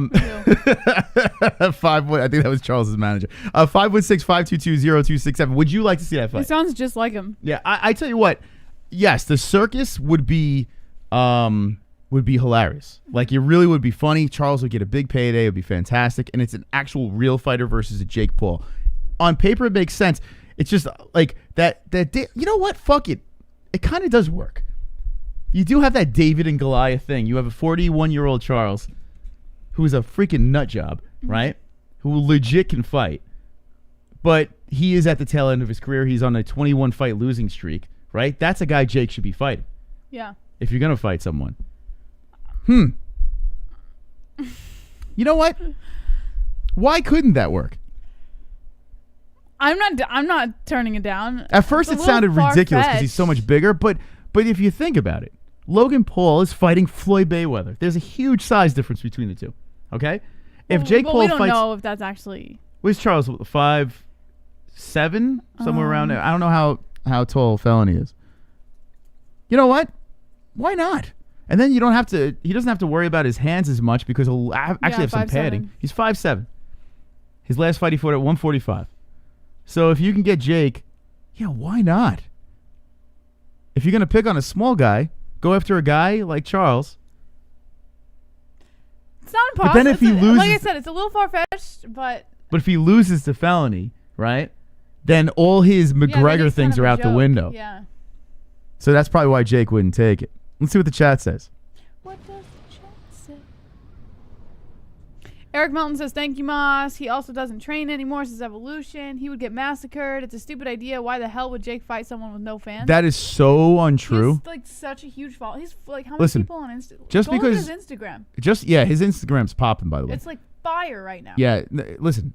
If you think that Felony doesn't have a follow, he had Mark Holman asking for a picture. Yeah. Like, the dude is a celebrity. Just because you see him hanging out, you whatever. You can't go based off his YouTube channel. You can't do it. Yeah, his YouTube channel does not speak.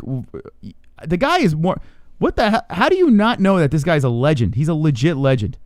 Like, it's kind of crazy, man. Just because, he runs around and does homeless shit, that doesn't mean he doesn't have a following. The dude he's got a following. And honestly, Nate Robinson, like, what the fuck? Nate Robinson? I think Felony would be a bigger push. You could sell that fight even better.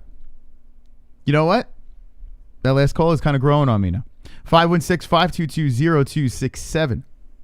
Give us a call, and let's go, baby. Let's talk. 516-522-0267. Whoa! We're going to get to everybody. It's a lot of people. Okay, here we go. Shit. 732, you're live with the MMA Holes. What's your name and what's on your mind? Hey, how are you guys? Oh, we're wonderful, wonderful. Wonderful. How are you, Justin Jr.? Man. How about this first fight on the card? Jay Super versus Peter Brett. Like I said, I don't know if I said this after the Caceres loss. I think Jay Super is one of the most, let's get the elephant out of the way. Let's get the elephant in the room out of the way. Talk to me about Tony Ferguson. That's what we want. Let's cut to the chase, yeah. Hooper. Give me your thoughts on the Tony Ferguson fight, please. Yeah, man. Sorry, I giggle every time I hear about that, but I'll give you guys your credit. You were right. Man, there's nothing to it. Tony lost, but I still think I'm a better predictor than you guys. You burned me on that one, and look, I said it. I said Tony would destroy. I was a little bit, I was joking about that one. I thought it'd be a much closer fight, but yeah, I picked Tony at the end of the day. You don't believe me? You can check out my prediction video. I said it was a very close fight. And, man, you guys were right on that one, but you look at the overall stats, I'm still whooping you guys. You guys aren't even at 60%. I'm almost 70% on the total UFC events. Listen. Jesse, I burned her. Robbie Lawler, Neil Magny, and Moss. I mean, this wasn't even a real competition. I said Tony would win, and this was but, probably. Just take the L. This is Just probably the biggest casual mistake you've ever made. Just take the L. If you were gonna if you're gonna come at someone with fire about a pick and tell them that there are absolutely So I am 100% correct. And anytime I tell people they're complete idiots for picking another person, if I go fire on someone, I am never wrong. Never. Well, what about Pettis Thompson? Pettis Thompson? What about it? Did I tell people do not put your money on what's it called, Anthony Pettis? Did I say please don't? Did I beg them? Did I jump in chat rooms and say, hey, don't do that? You know what? Yeah, you did, and it is what it is, man. Yes. If you guys get a better percentage on me on the next card, I'll leave the channel for about a solid 3 months. You don't have to leave. You don't have to leave. It's a learning experience. Yeah, you don't have to leave. But if you're gonna win talk shit, and you learn. Yeah, just No, I'm giving you guys your credit. You whooped me here. I mean, under the Tony bright lost. lights, Mystical never loses. You have to understand this. So if you're gonna jump in the chat and brag about percentages, listen, yeah, the Mystical big is lights. about 50 for 50. The Genie's 68 out of 100. See, but You have this never- is what you do. So hold on, give me a sec. No. It's my show. Justin, so this is what you end up doing, though. Like, if you're wrong, you can't just start pointing out someone else's failures or shortcomings. You can't do that. You just got to take the L and move on. Yep, you're right about that. But I On the chin. gave you guys credit. You beat me on this occasion, but he said Mystical over Genie. When the Mystical makes a promise, he gets it right. Mm-hmm. 59 out of 100 times. When the Genie makes it, he can't gets do it. right. 67. Let me load up my page. 67.6%. I asked you to do a little homework assignment. I told you 2020. Tell me how many picks in the main event did you get right, and you have yet to come back to me on it. I am waiting to see how better you did than me. I need to see this. Where is it? What did you look? I think you looked. Justin, I think you might have done it. And you're like, wait, hold on a second. Mystical is way better under the big lights. Yes. Mm-hmm. What happened to your homework assignment, Junior? It's funny because I don't want to go back all the way to UFC 246. It takes 5 minutes. This call, I can do it. I'm sure I have, a better percentage out of all the main events. I mean, of course, there's nights where you've had a bad night. I've had a bad night. We all have bad nights. I mean, we all have picks. I can call you out on the multiple picks. Call me Mystic Genie. I'm sure when you round up the main event, let me speak my piece, Moss. Please. He's I'm demanding giving you both credit. Yes, you have to call me Mystic Genie, though, from now on. Yeah, I'll call you Mr. 59%. 59% Genie. No, but I'll talk aside. Wow, you guys hung up? No, we're here. No. All talk aside. Look, I'm giving you guys your credit. You beat me here. You got it right. But come on, you guys don't have to give me anything. If you guys do better than me on this next card, I'll leave for 3 months. You know what I mean? It's even the main event, I got Thompson. I mean, I got Aldo. I mean, I'm a better overall predictor.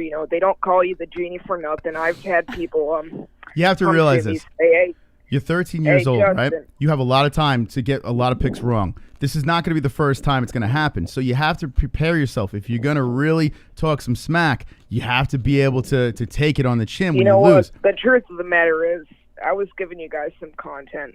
I saw you guys, you were talking a little about the fights a few weeks ago, and thank you. You guys were struggling, and I said, you know what, Whoa! Tony Oliveira, it's a really close. Whoa! Excuse me. I'm listening. Bro. I'm listening. Good. You guys are making me giggle, but it's a really close fight, and I'm like, you know what? Let me just spam up the chat real quick. Say Tony destroys this, and then they could have a few minutes to talk about it. Look. But at the end of the day, whether I said Tony wins by a sliver or he wins 99 of 99 or 100, you guys beat me there. But I'm giving you guys your credit. But let's see who gets better this next card. Matter of fact, because I know I whoop you guys. Look, I'm not tooting my own horn. You can look You at did, the records. though. You already can did look that. At my Tapology. I whoop you guys at the prelims. So on this main card, let's just see who gets better. That's all I want to know. Listen. The chat, whether the chat's, roasting at me or whether they're saying, good things, they're all enjoying it. But, let's see who gets better this next card on the main card. That's all I'll say. Let's see. Okay, fair enough. And here's the thing. I don't care. When you are at my level here of the game, Yeah, I you let don't you dance care. with me now. But no more dancing. I'm not dancing anymore All until I All I demand. hear is not accepting it. Speak All over I him. hear He's is, not gonna look, stop main talking, so you event, gotta speak co-main. over him. Let's see. Come on. Main card. It's yeah, over. you call yourself I win. I'm the main champion. card mystic. Let's see. I am Let's the see. champion. And listen, we must move on now. All right, so what other points do you have on the card? Just call me Mystic Genie from now on. I think that's fair. And just, what else do you what other points? You want to talk about Chase Hooper? That makes me laugh. No, yeah, I mean, I picked Peter Perret. I had a few people, tell me, hey, Junior, they said, hey, Genie, what's the biggest underdog on the card? You picked Peter Perret? Excuse me. Are you trying to make people lose money? What are you doing, Junior? You picked Peter. Are you trying to make people lose money? People are relying on you to get your picks correctly, Junior. What are you doing? No, but I'm trying to get my piece out. Y'all keep making me laugh. Okay. But no, I picked Peter, and Chase Hooper striking it isn't up to par. I'm not going to say the kid's overrated. It's not like he has this massive pipe train or everyone thinks he's the next big thing. But, the kid's young. He's not even his prime. 99% of the time when I say someone's not in their prime, they're too old. This young kid, this young gun, what's he, 20, 21? Yeah, he's 21 about now. His muscles aren't fully developed. His power's not all there. His physique's not all there. But yeah, Peter looked good the first 3 rounds. It's funny because I was chopping it up with Peter a few hours after the fight on, text message. We were chopping it up, saying, oh, you were whooping that youngster, man, and we both agreed he's the overall better fighter. But are you name dropping now? Are you name dropping on us? Is this what's happening right now?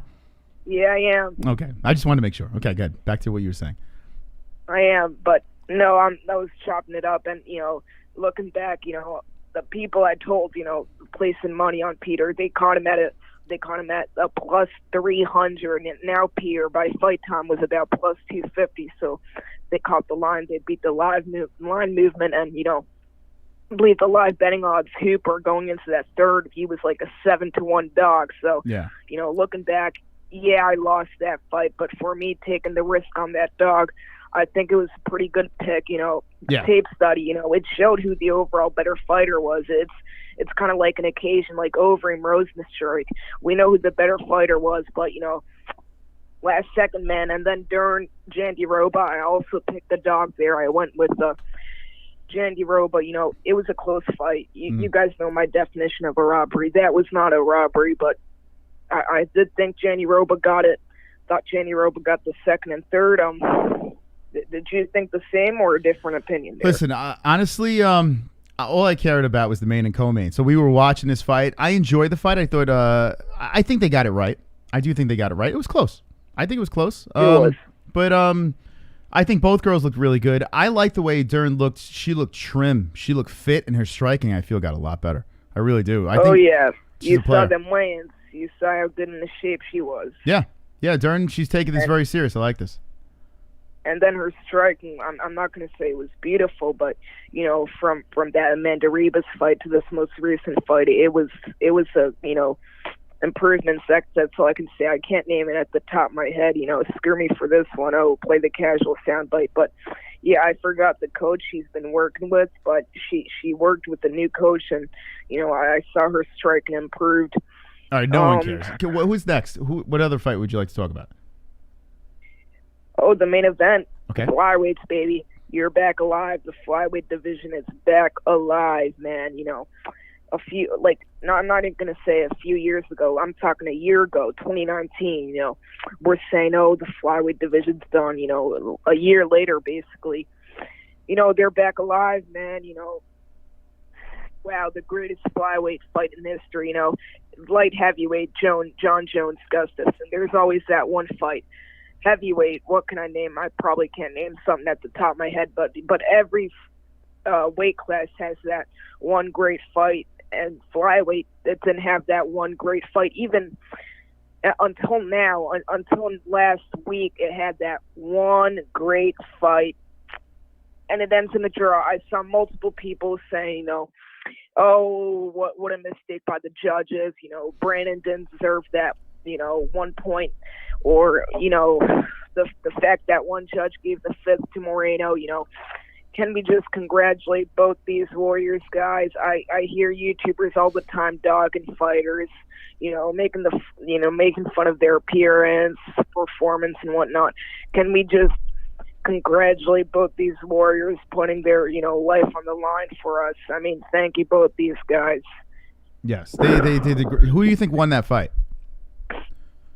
Man, I'm gonna have to watch that one again. I thought Figueiredo edged it out, but with the -1 point, it was a really close fight. I'm actually going to watch that one tomorrow afternoon. Yeah. Okay.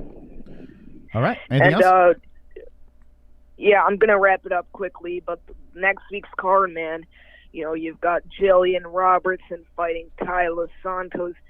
Definitely going to be rooting for Jillian there. I do think, I'm not going to say she loses. I need to do some more in-tape research into that one, but it's a close one. You also got, Rob Font, my buddy Chaos Williams. He don't play it, man. He ain't going to play with Harris's backflips, though. Shout out to brother James Lynch, you know what I mean? He's a buddy of your guys and mine, I was listening to an interview of him. Wait, hold on a second, Justin. I'm rubbing this damn lamp and this damn genie won't come out and shut Justin up. Z-lol. That was Aladdin. Thank you, Aladdin. I'm sorry, Justin. Back to you. Some people can't appreciate, MMA knowledge, but, I'm just going to plug Lynch's interview real quick, he said Chaos thinks he'll go the decision, but if Pereira looks to do backflips, he said he'll knock out Pereira. But yeah, Jillian Robertson fighting, Chaos Williams fighting, another buddy of mine, Moreno, and then the main event co-main. It's just great. But that's pretty much it. I know I did go a little heavy on you guys on the start, but I give credit where it's due. Congrats to you guys. You definitely beat me on that call. Well, both of you does better on the main card next week, and if I don't, you won't be seeing here for about a month or two. But yeah, you guys have a great night. Thank you, Justin. Thank you.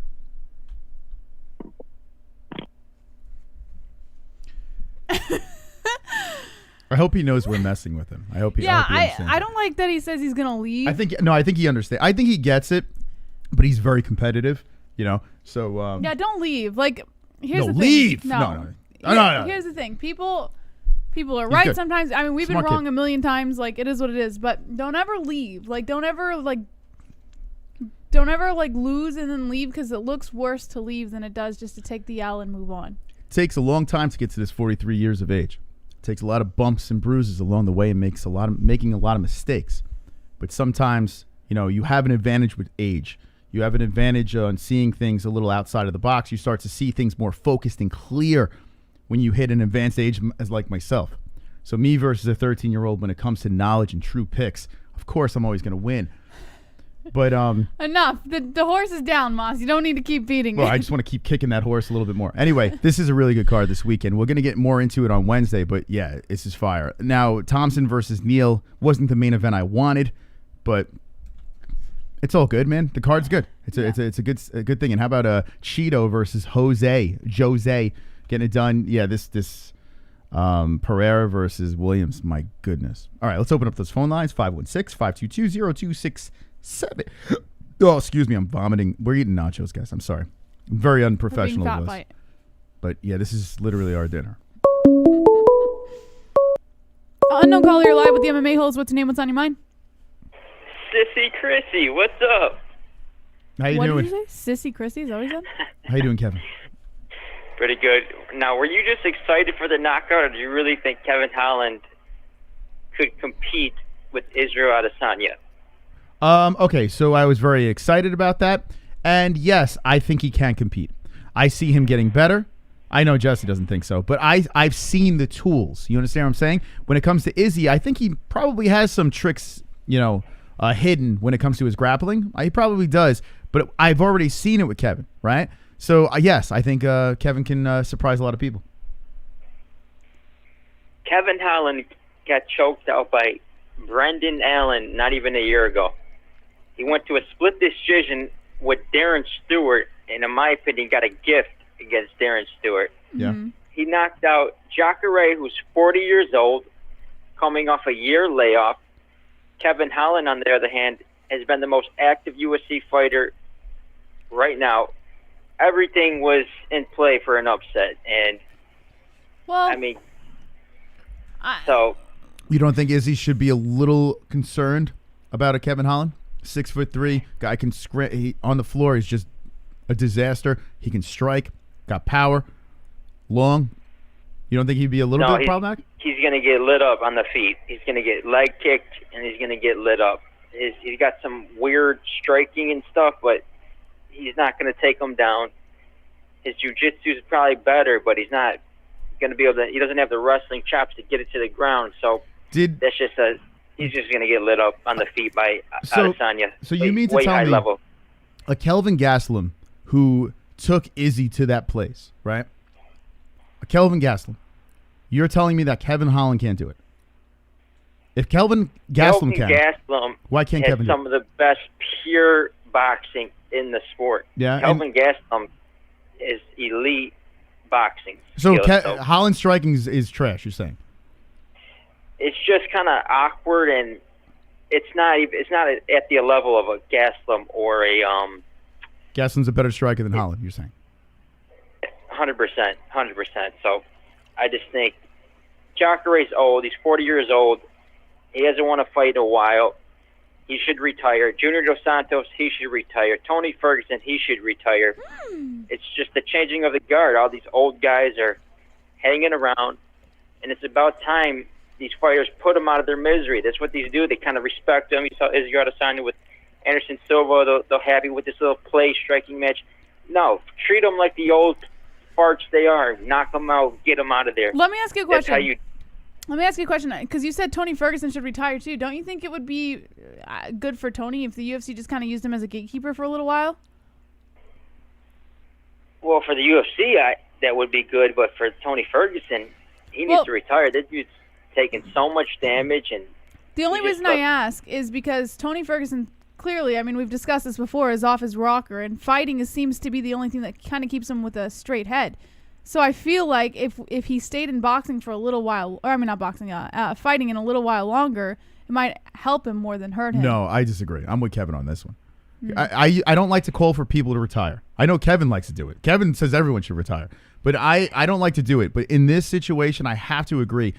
Tony Ferguson seems like that fighting has made his situation worse when it comes to his brain. Might be that time. Yeah. And you look at his he looked like he's aged about 10 years in the matter of a year. He's balding. He's got gray hair. The dude just looks old, worn out. He's got so many UFC fights. I mean, he's going to be brain dead. Well, we all get old to look Well, at. I think the aging is a result of his mental breakdown. That could have been the stress of his mental breakdown that caused that significant aging in such a short amount of time. It's his speech patterns. Yeah, I think he needs to get out before it's too late. The dude's he gets dropped nearly every fight. That Justin Gaethje fight, that was one of the worst beatdowns, right up there with Ortega and Holloway. Who'd you pick in this fight? Who'd you pick, Oliveira or Ferguson? I didn't really pick. Why? I was just looking to be entertained. I didn't really say, I thought. Who were you leaning towards? Curious. Who did you think would win? Yeah. I wanted to see Tony Ferguson. I wanted to see him get the win after he's been done dirty so many times. 12-fight win streak, and he goes up there against Gaethje when he should have waited. Kind of his own fault for taking the fight. I wanted to see Tony get the win, but I was curious to see how he bounced back after that fight. It's obvious he's not the same. You don't get better in time. You don't get better in fights. You just take wear and tear adds up. But I will say this about the lightweight division. It's about time this new blood gets a shot. Charles Oliveira, he's always been there. You got guys like Beneil Dariush, Islam Makhachev. There's a whole gang of talent in the lightweight division They're just begging to get their opportunity. Wonderful. Hold on a second. We have Pulse Reloaded. I tried calling in, but the phone lines are jam-packed. And since the first caller, Justin Jr. and Clucklux Kevin didn't say it, I will. Congrats on the engagement. Congratulatory gifts are on the way. Aww. Let's see if I can get in now. Appreciate it. Thank you, Pulse. Marble Mouth, quit crying. All right. Shut up and wait your turn, okay, Marble Mouth? Yeah, you might have to speed this up because I think we're. I see the views are dropping, Kevin. We need to spice this up a little bit. I am the show. I am the entertainment. I am the All right, content. just go on before we I am hang the up on king you. of the calls. Okay. 516-522-0267. I didn't listen. The moment he said I am the show, I was just like, hang up. He's like, all right, get to it, man. Just get to it. Okay. 516-522-0267. 719, you're live with the MMA holes. What's your name? What's on your mind? 719, you're live with the MMA holes. What's your name? What's on your mind? Hey, 719. All right. 516-522-0267.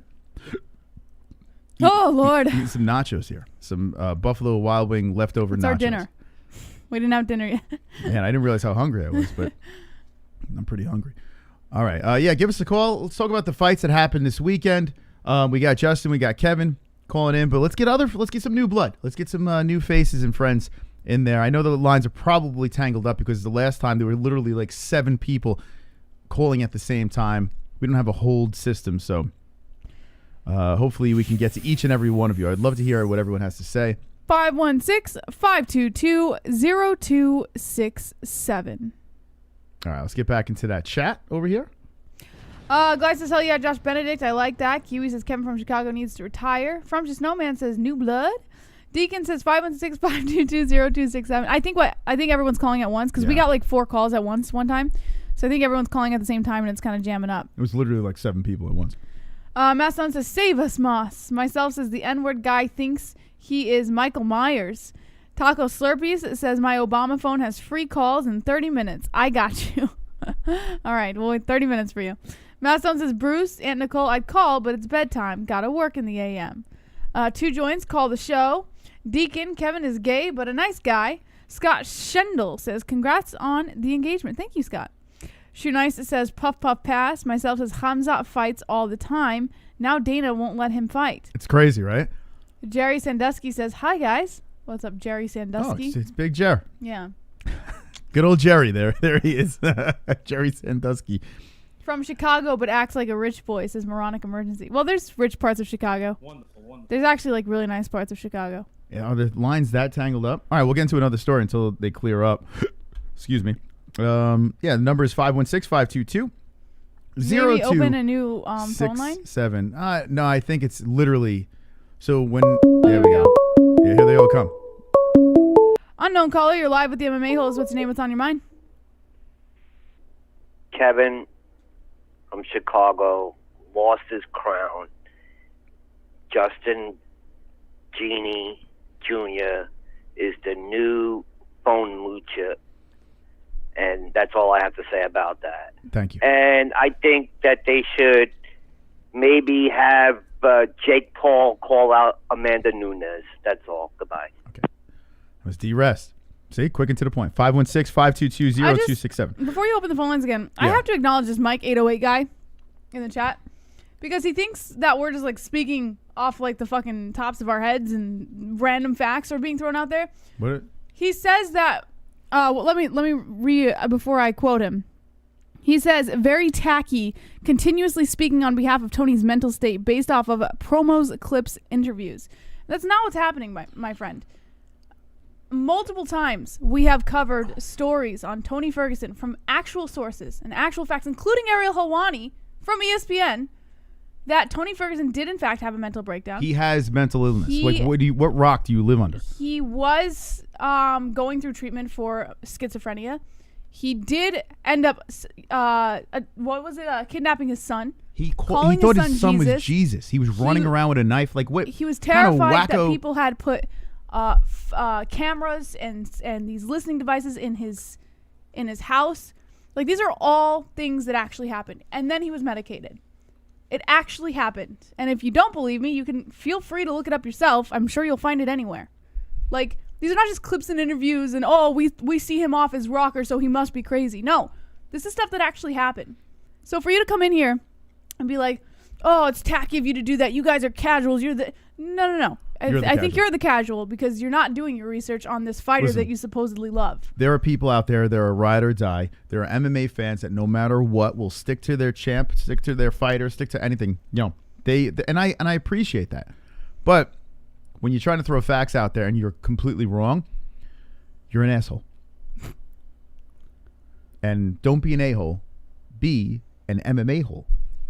That's how you have to live life. 516-522-0267. Hit the like button, people. We're partying on a Monday night. Got the phone lines back open here.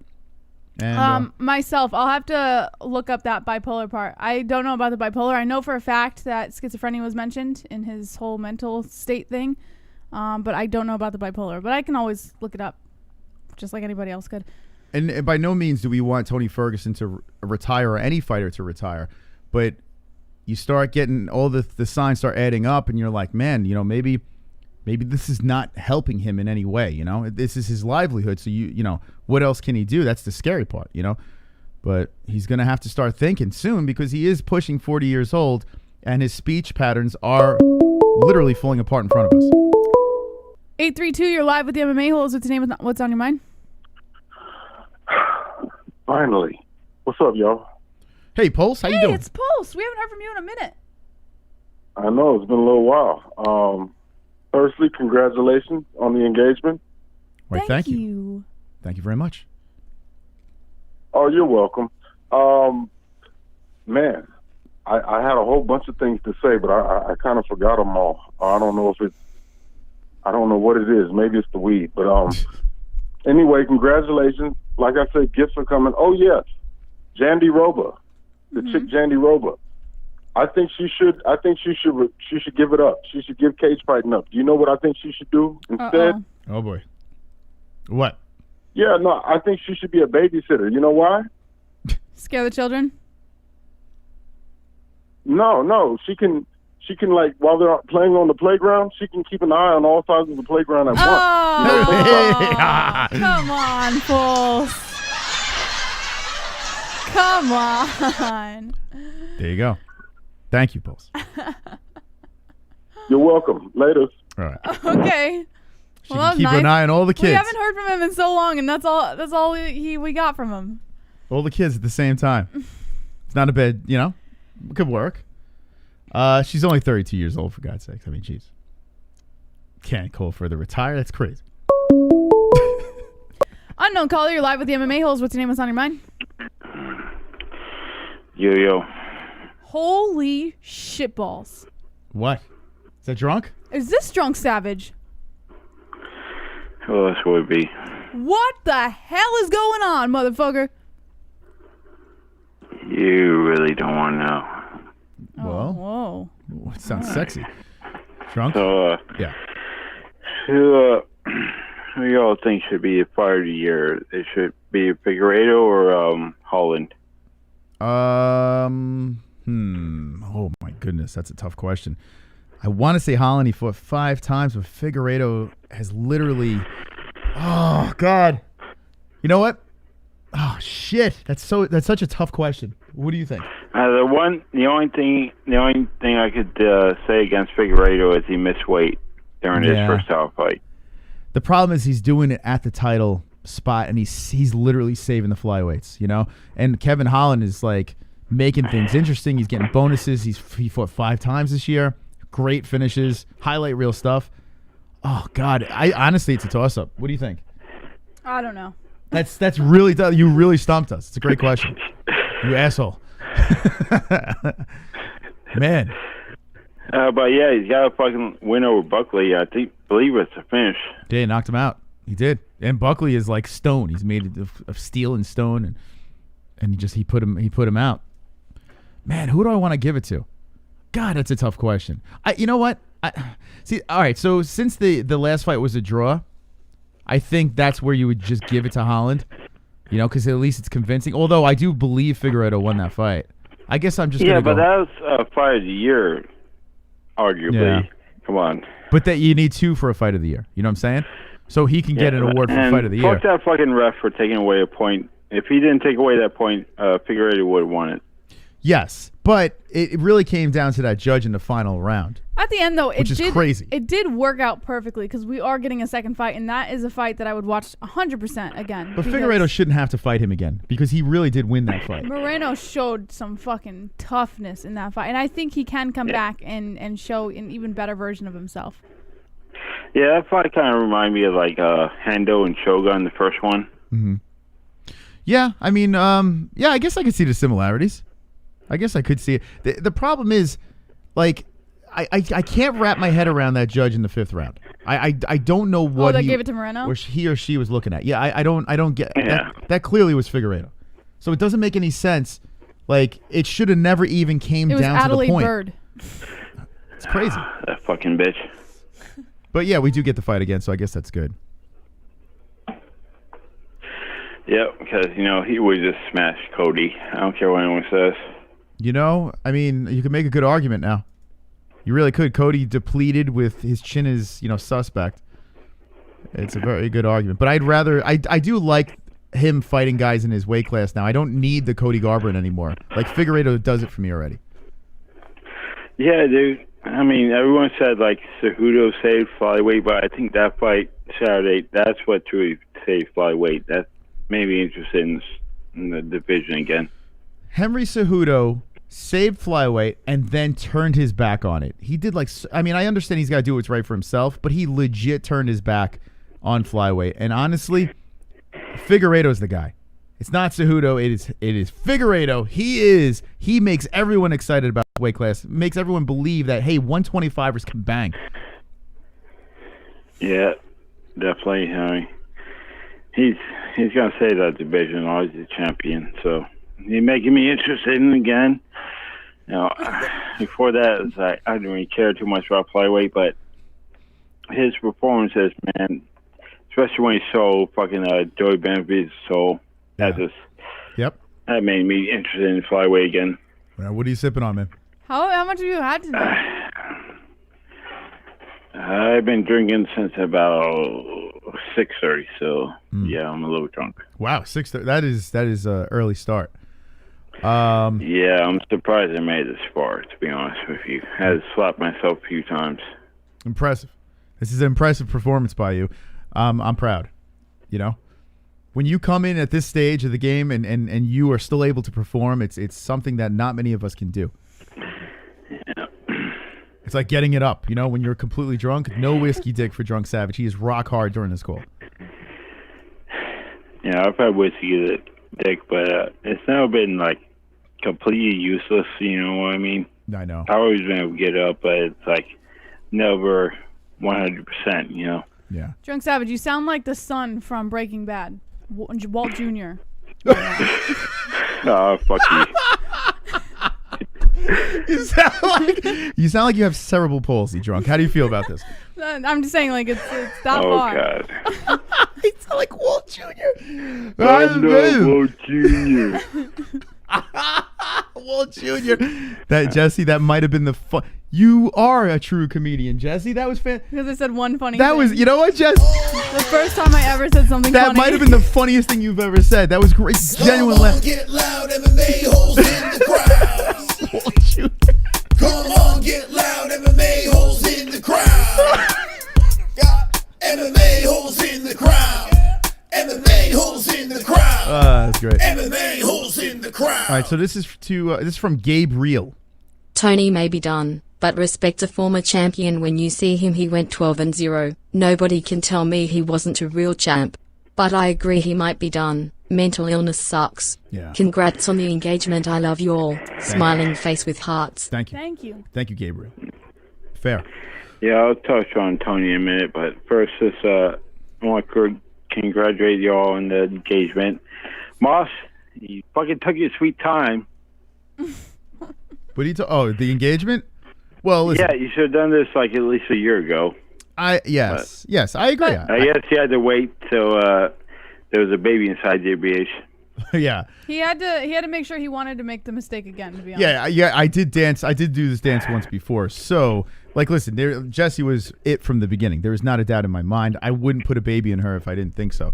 But yeah, I mean, when you go down that road, and listen, it wasn't like the most horrible situation in the world, but I want to make sure when that ring goes on that finger, it's going to be the right time, because I can make another mistake. So that's why. Yeah, I'm shocked you didn't wait till the McGregor card to do it. So my friend said that as well, and that would have been a fantastic business move. But this, I felt, meant more that I did it on the second channel, and it wasn't about, views or momentum. I wanted to do it in 2020. I wanted to do it because it was just the right time. Not because, business move would have been great. Great ratings, I'm a business move. But yeah, you are not a business move. Yes. Oh shit! But you missed a golden opportunity to troll her ass. I mean, you should have made a fake one, say, "I'm breaking up with you," or "I fucked your sister," or some shit like that, and play that. Be like, "Oh no! I didn't mean to play that one. That's for later," and play the real one. That's very extreme. I'll tell you what. My third proposal. I'll think about that. I fucked your sister. When I mess this one up, I'll try the third time, and I'll use your strategy and see if it works. All right, thank you. Yeah, there you go. Yeah, piss him off, then give him paradise. That's right, Drunk. You preach. What was the reason for starting early today? I've been starting early for a little while. Yeah. You guys know what's going on with me. Yeah. No, listen. I mean, it sucks. Relationships suck. Mikey dying sucks. The fact that it was a year to the day yesterday, that sucks. There's a lot of shitty things going on. 2020 has been a real bad year, and you can't let a bitch, you can't let some fucking sloppy skank do this to your heart, Drunk. You got to be a man. You got to man up here. Yeah, it's not only that. There's another thing. You have cancer? And I told Jesse about this, but Jesse, would you like to? It is what it is. So there's another thing. I tell you this. I'm gonna get one of those flashlights. Yeah. And I'll write fucking 2020 on the pussy lips. I'm gonna fuck the shit out of it on midnight on fucking New Year's Eve. That's great. So I can fuck 2020 the way they fucked all of us. Yeah. Yeah, 2020 is a very bad year for everyone. Everyone has their stories, and some worse than others. So you have to remember it always can be worse, And fuck that fleshlight. Yeah. Shit, but. All right. Okay.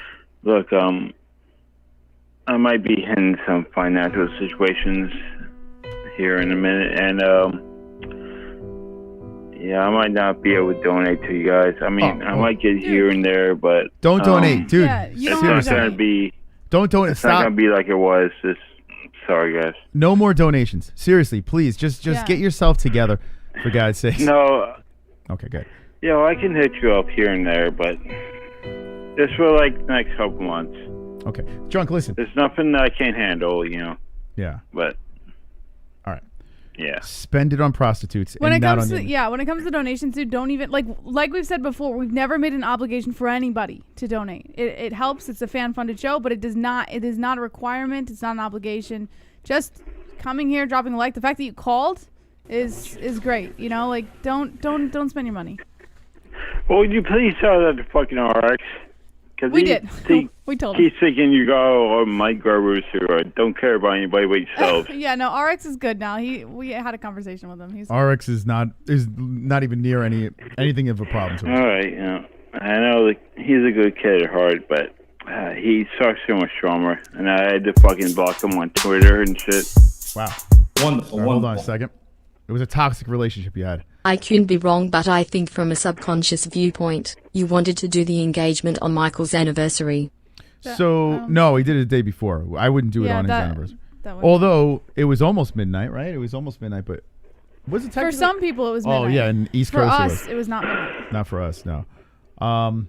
Yes, it was easy to remember. No, I wanted 12/12/20. That's what I wanted. It was the date. Okay.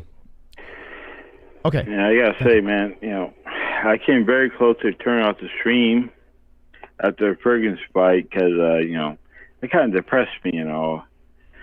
And I'll get on that in a minute, but I'm so glad I didn't because I would have hated myself forever if I missed that live. And yeah, my good friend missed it. A lot of people missed it live. I mean, it was at a weird time. The fights were over. So, you know. Yeah, I'm so very happy for you guys, you know. Thank you. Thanks, Drunk. All right. Drunk, you're bumming me out, man. You're really bumming me out. I might have to fucking off myself. I might kill myself on air. I might stab myself in the face. So the Tony Ferguson, I know you're a big Tony guy. And to see that with Oliveira, I'm sure it wasn't a good night for you to watch that go down. What do you think Tony should do? What's next? I think Tony versus Paul Felder should be next. What do you think about that? Ooh, that's not bad. Yeah, Not bad. I like that. It's a good matchup. That's good stuff. I mean, it's more brain damage, but I think that's a fight where Kukui can win for sure. Yeah, man. I just wish I had a time machine. Could I go back in time and get that fucking psychotic Tony who is fucking thinking he had microchips in his fucking leg and throwing holy water on his loved ones, and now throw him in the cage with Khabib. Okay, here's the big question though. What do you say to the people that are going to say it, and it's going to happen, that Tony was overrated? He wasn't overrated. How can I put this? Age caught up to him. You know, it happens to us all. And the medication, like JBH called it on the Gage fight, you know, she was right all along. Yeah. The fucking medication, I think, just killed him. And hopefully in the next fight, he will go off the medication like the week before the fight. John, can you do me a favor? Can you say, "Sing us a song of the Piano Man"? Sing us a song of the Piano Man. Sing us a song tonight. Sing us a song tonight. I don't know the rest of the words. Yeah, I love Big Joe. La di da di di da. Come on, everybody. La da di di da. I feel like you are at this point. You are the drunk guy at the bar where I just want to go up to and sing Billy Joel with. Okay. Yeah, that's happened more than once. Yeah. All right, drunk. Listen, you're boring the death out of me, but I love you. We got to get out of here. Anything else on your mind? I think I had something, but can't remember it. But yeah, I'm gonna go pass out right now. All right, that's probably. I'm honestly fucking amazed I made this song. Yeah, rest up, man. All right, drunk. Thank you, man. Appreciate it. Fuck life. Whatever. Oh, wait. You there? Yes, we're here. I want to give a shout out to Chrome to Your Dome for what he wrote on the fucking website. Yes. That was awesome. That was pretty, man. That was just pretty. It was pretty, yeah. Oh, drunk. Okay, thank you. Seriously, in all sincerity, that was really nice. You brought a tear to the savage's heart. I mean, not many people could do that. Yeah. Good on you, man. Yes. Love you, brother. Very nice. Let's fucking hook up on PlayStation in the future. Okay. Drunk, thank you for the call, man. Appreciate it. Oh, yeah. And Jesse, you know, we pretty much blocked RX, so we need a Fortnite, so if you're down. Oh, you guys kicked RX? Yeah. I'm not dealing with his shit no more. The whole crew kicked him? Yeah, so if you want to get in on this, just let us know. We're very chill.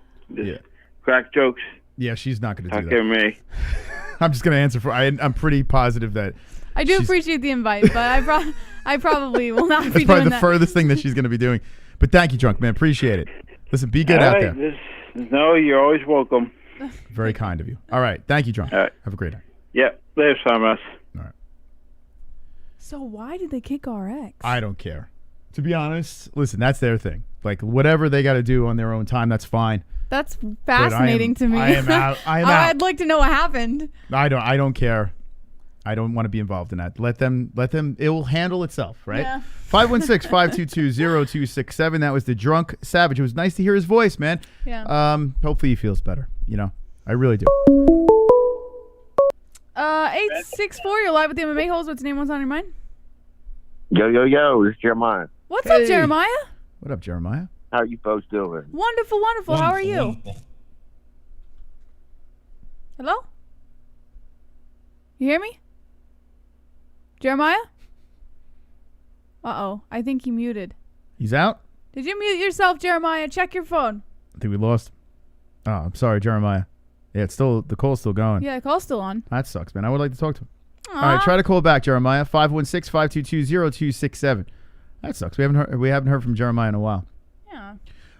We spoke about a lot tonight. We have an hour left of the show, so just if you haven't gotten through yet, just keep calling and let's try to talk to everybody here as we've taken 3 calls in 1 hour. No, 4. 4 calls. 4 calls. 4 calls. Yeah. 1 hour, 4 calls. Yes. Okay. Listen, this is what they want, Ma. So you gotta. I hope 2 Joints is not trying to get him because he's about to off someone if that's the I case. think 2 Joints said he wasn't. I don't think He's not trying? I don't know. I don't think he's trying tonight. I don't blame him. 516-522-0267. Call and let us know what you guys thought about the fights over the weekend. Hopefully you can get through. Seems like the phone lines are pretty packed up.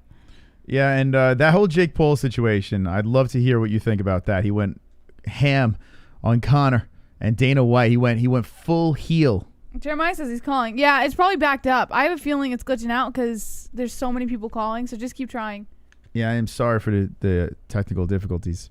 Hope one day we will get an actual, like, real good hold phone system where you hear the show on where hold. someone actually answers before us. God, I can't wait for that day.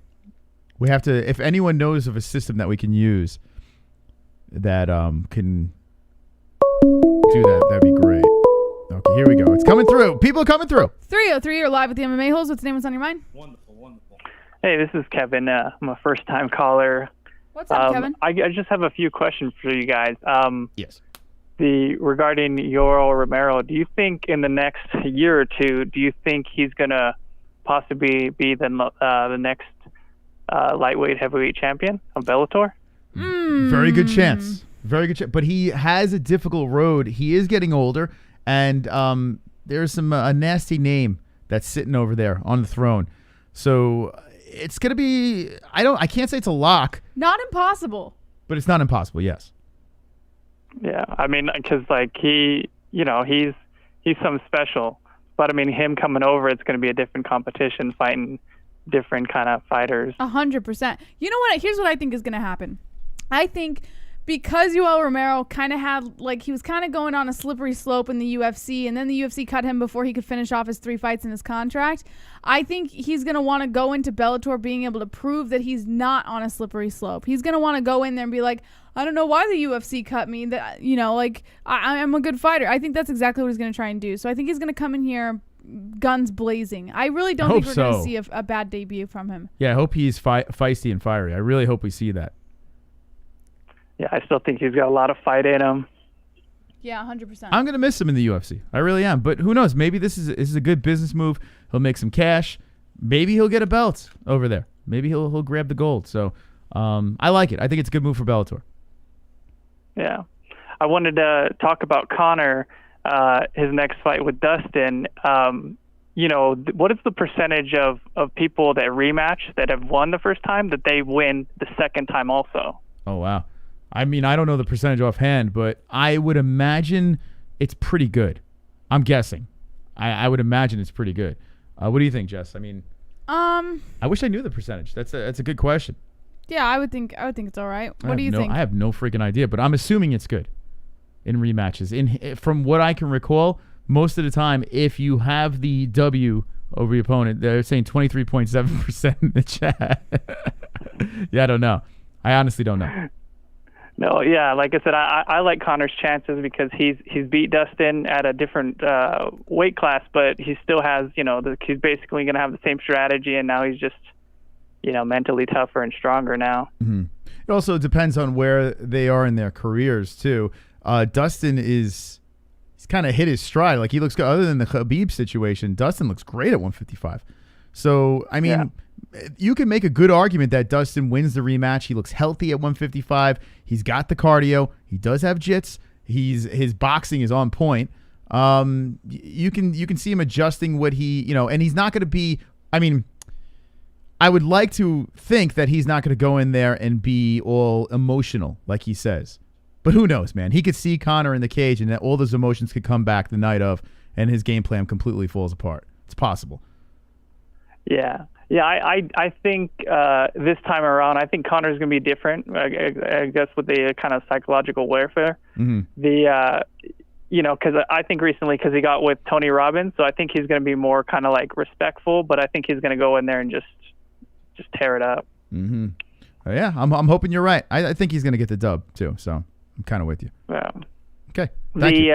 The thing about, I wanted to talk about Tony Ferguson, kind of after Conor lost and after Brian Ortega lost, they kind of took like a year and a half off to kind of reset, right? And they're both kind of different for different reasons, right? Conor was kind of more mental and Brian was kind of in a different place this time. But for Tony, I would like him to kind of take a year and a half off and kind of, I don't know, recenter or refocus and then try, maybe fighting like Alaquinta or somebody that's kind of like maybe a different style of somebody that's just going to be a banger.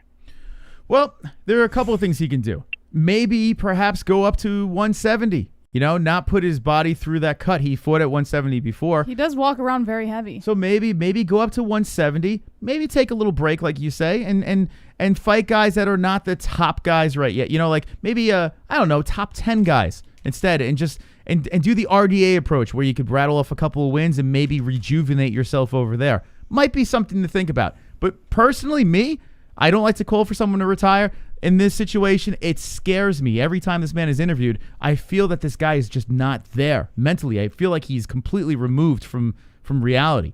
So I'm fearful to watch him continually compete. If I'm being selfish, of course I want to see him fight. But there's a part of me that feels weird seeing him taking a beating. Yeah, that Justin fight, it really changed him. But, I mean, I felt like that would have changed anybody if anybody would have gone through that. Yeah, that was a messed up situation. The 2 weight cuts, the whole situation just was against Tony Ferguson. But maybe Justin has his number. Maybe he's just a bad matchup. And we know Oliveira. I mean, Oliveira is just not a good matchup for him. So, I don't know. Maybe it's just the end of the road. Or he might want to go up. I don't know. Kevin, how long have you been watching the show? I just started watching Saturday, actually. Oh, nice. Wow. Very nice. Yeah. Well, make sure you subscribe to the main channel, The MMA-HOLES. That's where we're going to go at the end of the month, hanging out over there, but we'll still be throwing content up here as well. Cool. Very cool. Thank you, my man. Yeah, congratulations, guys. I wish you the best. I appreciate it. Thanks for the call. That's Kevin, new friend. A nice guy. Hopefully, what's it? Oh, we should ask him what his username is in the chat. Kevin, if you're in the chat, let us know. So that everyone can welcome him. All right, let's take some more calls. 516-522-0267. I see Felony combo. Did he pop in? Shout out to Felony. Felony Charles Bennett got fucking robbed. You see that video that he put? No. Oh, no. I don't think you're joking. Yeah. I'm a fight. Fucking Jake Paul. Oh, is it with the music? Does that have music? No, it shows he caught him on the chin, man. That was not a slip. Oh, yeah. I know what you're talking about. Yeah, 100%. That was not a slip. Want a rematch? Bare knuckle, run it back, turn around G-string, Felony? He would win again. I would like to see a rematch. I don't think Bare Knuckle will do it. By the way, and when Bare Knuckle came into our chat and was defending the decision, you can tell they want this good, whatever the hell his name is, they want him to be the face. They do. He's good John. He's marketable, and he's got that McGregor if he was gay look. 818, you're live with the MMA-HOLES. What's the name? What's on your mind? Hey, what's up? It's Anthony. Hey, Anthony. What's up, Anthony? How you doing? Hey, how's it going? Hey, wonderful. Weekend. Uh-oh. Hello? Yeah, shut down the background. Yeah. The stream is looping over. All right. Thank you. All right. So So after Charles Oliveira beat Tony Ferguson, I was watching The Matrix to see where the glitch went wrong, so where he can lose. Uh-huh. Yeah, but it's weird. Like, it looks like Charles and Tony could be related. Like, even if they switch each other's hair colors. Because remember back in the day, Tony used to bleach his hair as well. Mm-hmm. I do remember. Yeah. That. You think you think that this is like there's like a parallel universe and this is young Tony? He jumped in a time machine. Yeah, it is. And beat himself. Yeah, it's like Tony's the immortal, and then Charles Oliveira is the actual mortal. Maybe. Yeah, maybe. Yeah, maybe he was sent from the future to. I don't fucking know, some Terminator type shit, and yeah, maybe. Yeah, seriously. You might be on something. So, who was the chick that fought Mackenzie Dern? Verna Jan. Yeah, Jandaroba. Yeah, Jandaroba. I don't know why, but on my Instagram, my friends are sending me saying that Mackenzie Dern fought Rob Snyder. Oh God! People were making that joke so much in the chat. Yeah, it was Saturday. called me, Jesse. It was called me. This poor girl, Or it's like Rob Snyder banged what's his name? Gilbert Melendez. Steve Buscemi. Oh yeah, yeah. Steve Buscemi. I see that too. Yeah. Oh God. That actually, yeah, that's even better. All right, so Yoel Romero just signed with Bellator, and Rumble Johnson just signed with Bellator.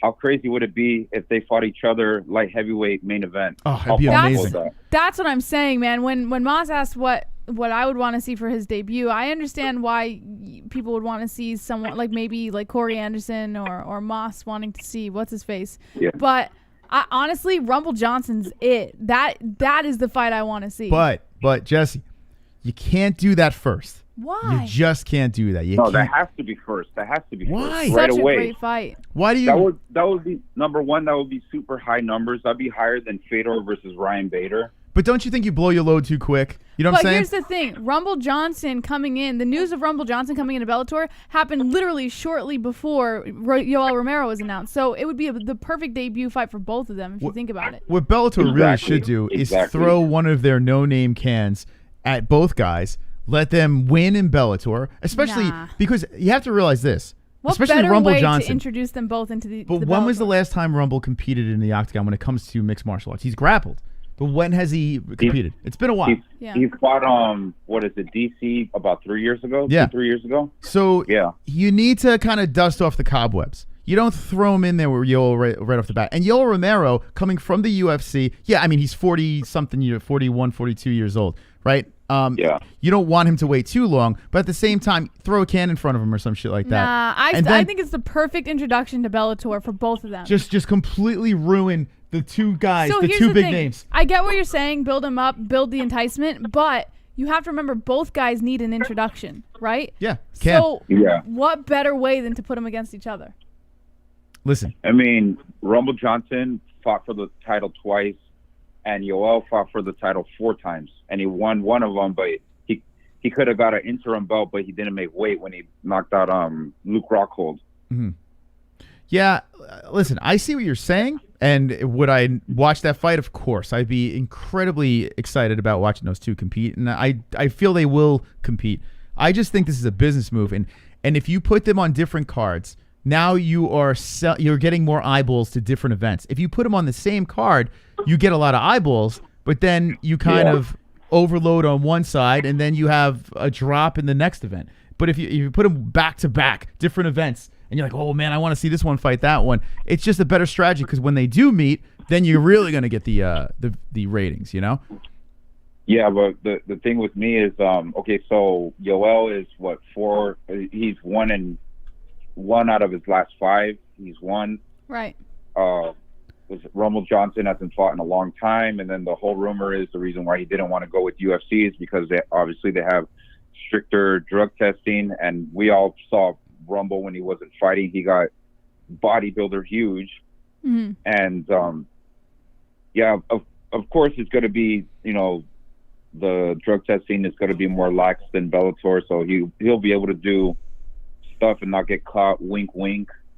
I heard that Dana White, when Rumble entered back into the testing pool about a year ago, I heard that Dana White wasn't willing to accept him back into the UFC. Really? Yeah. I didn't hear I wonder why.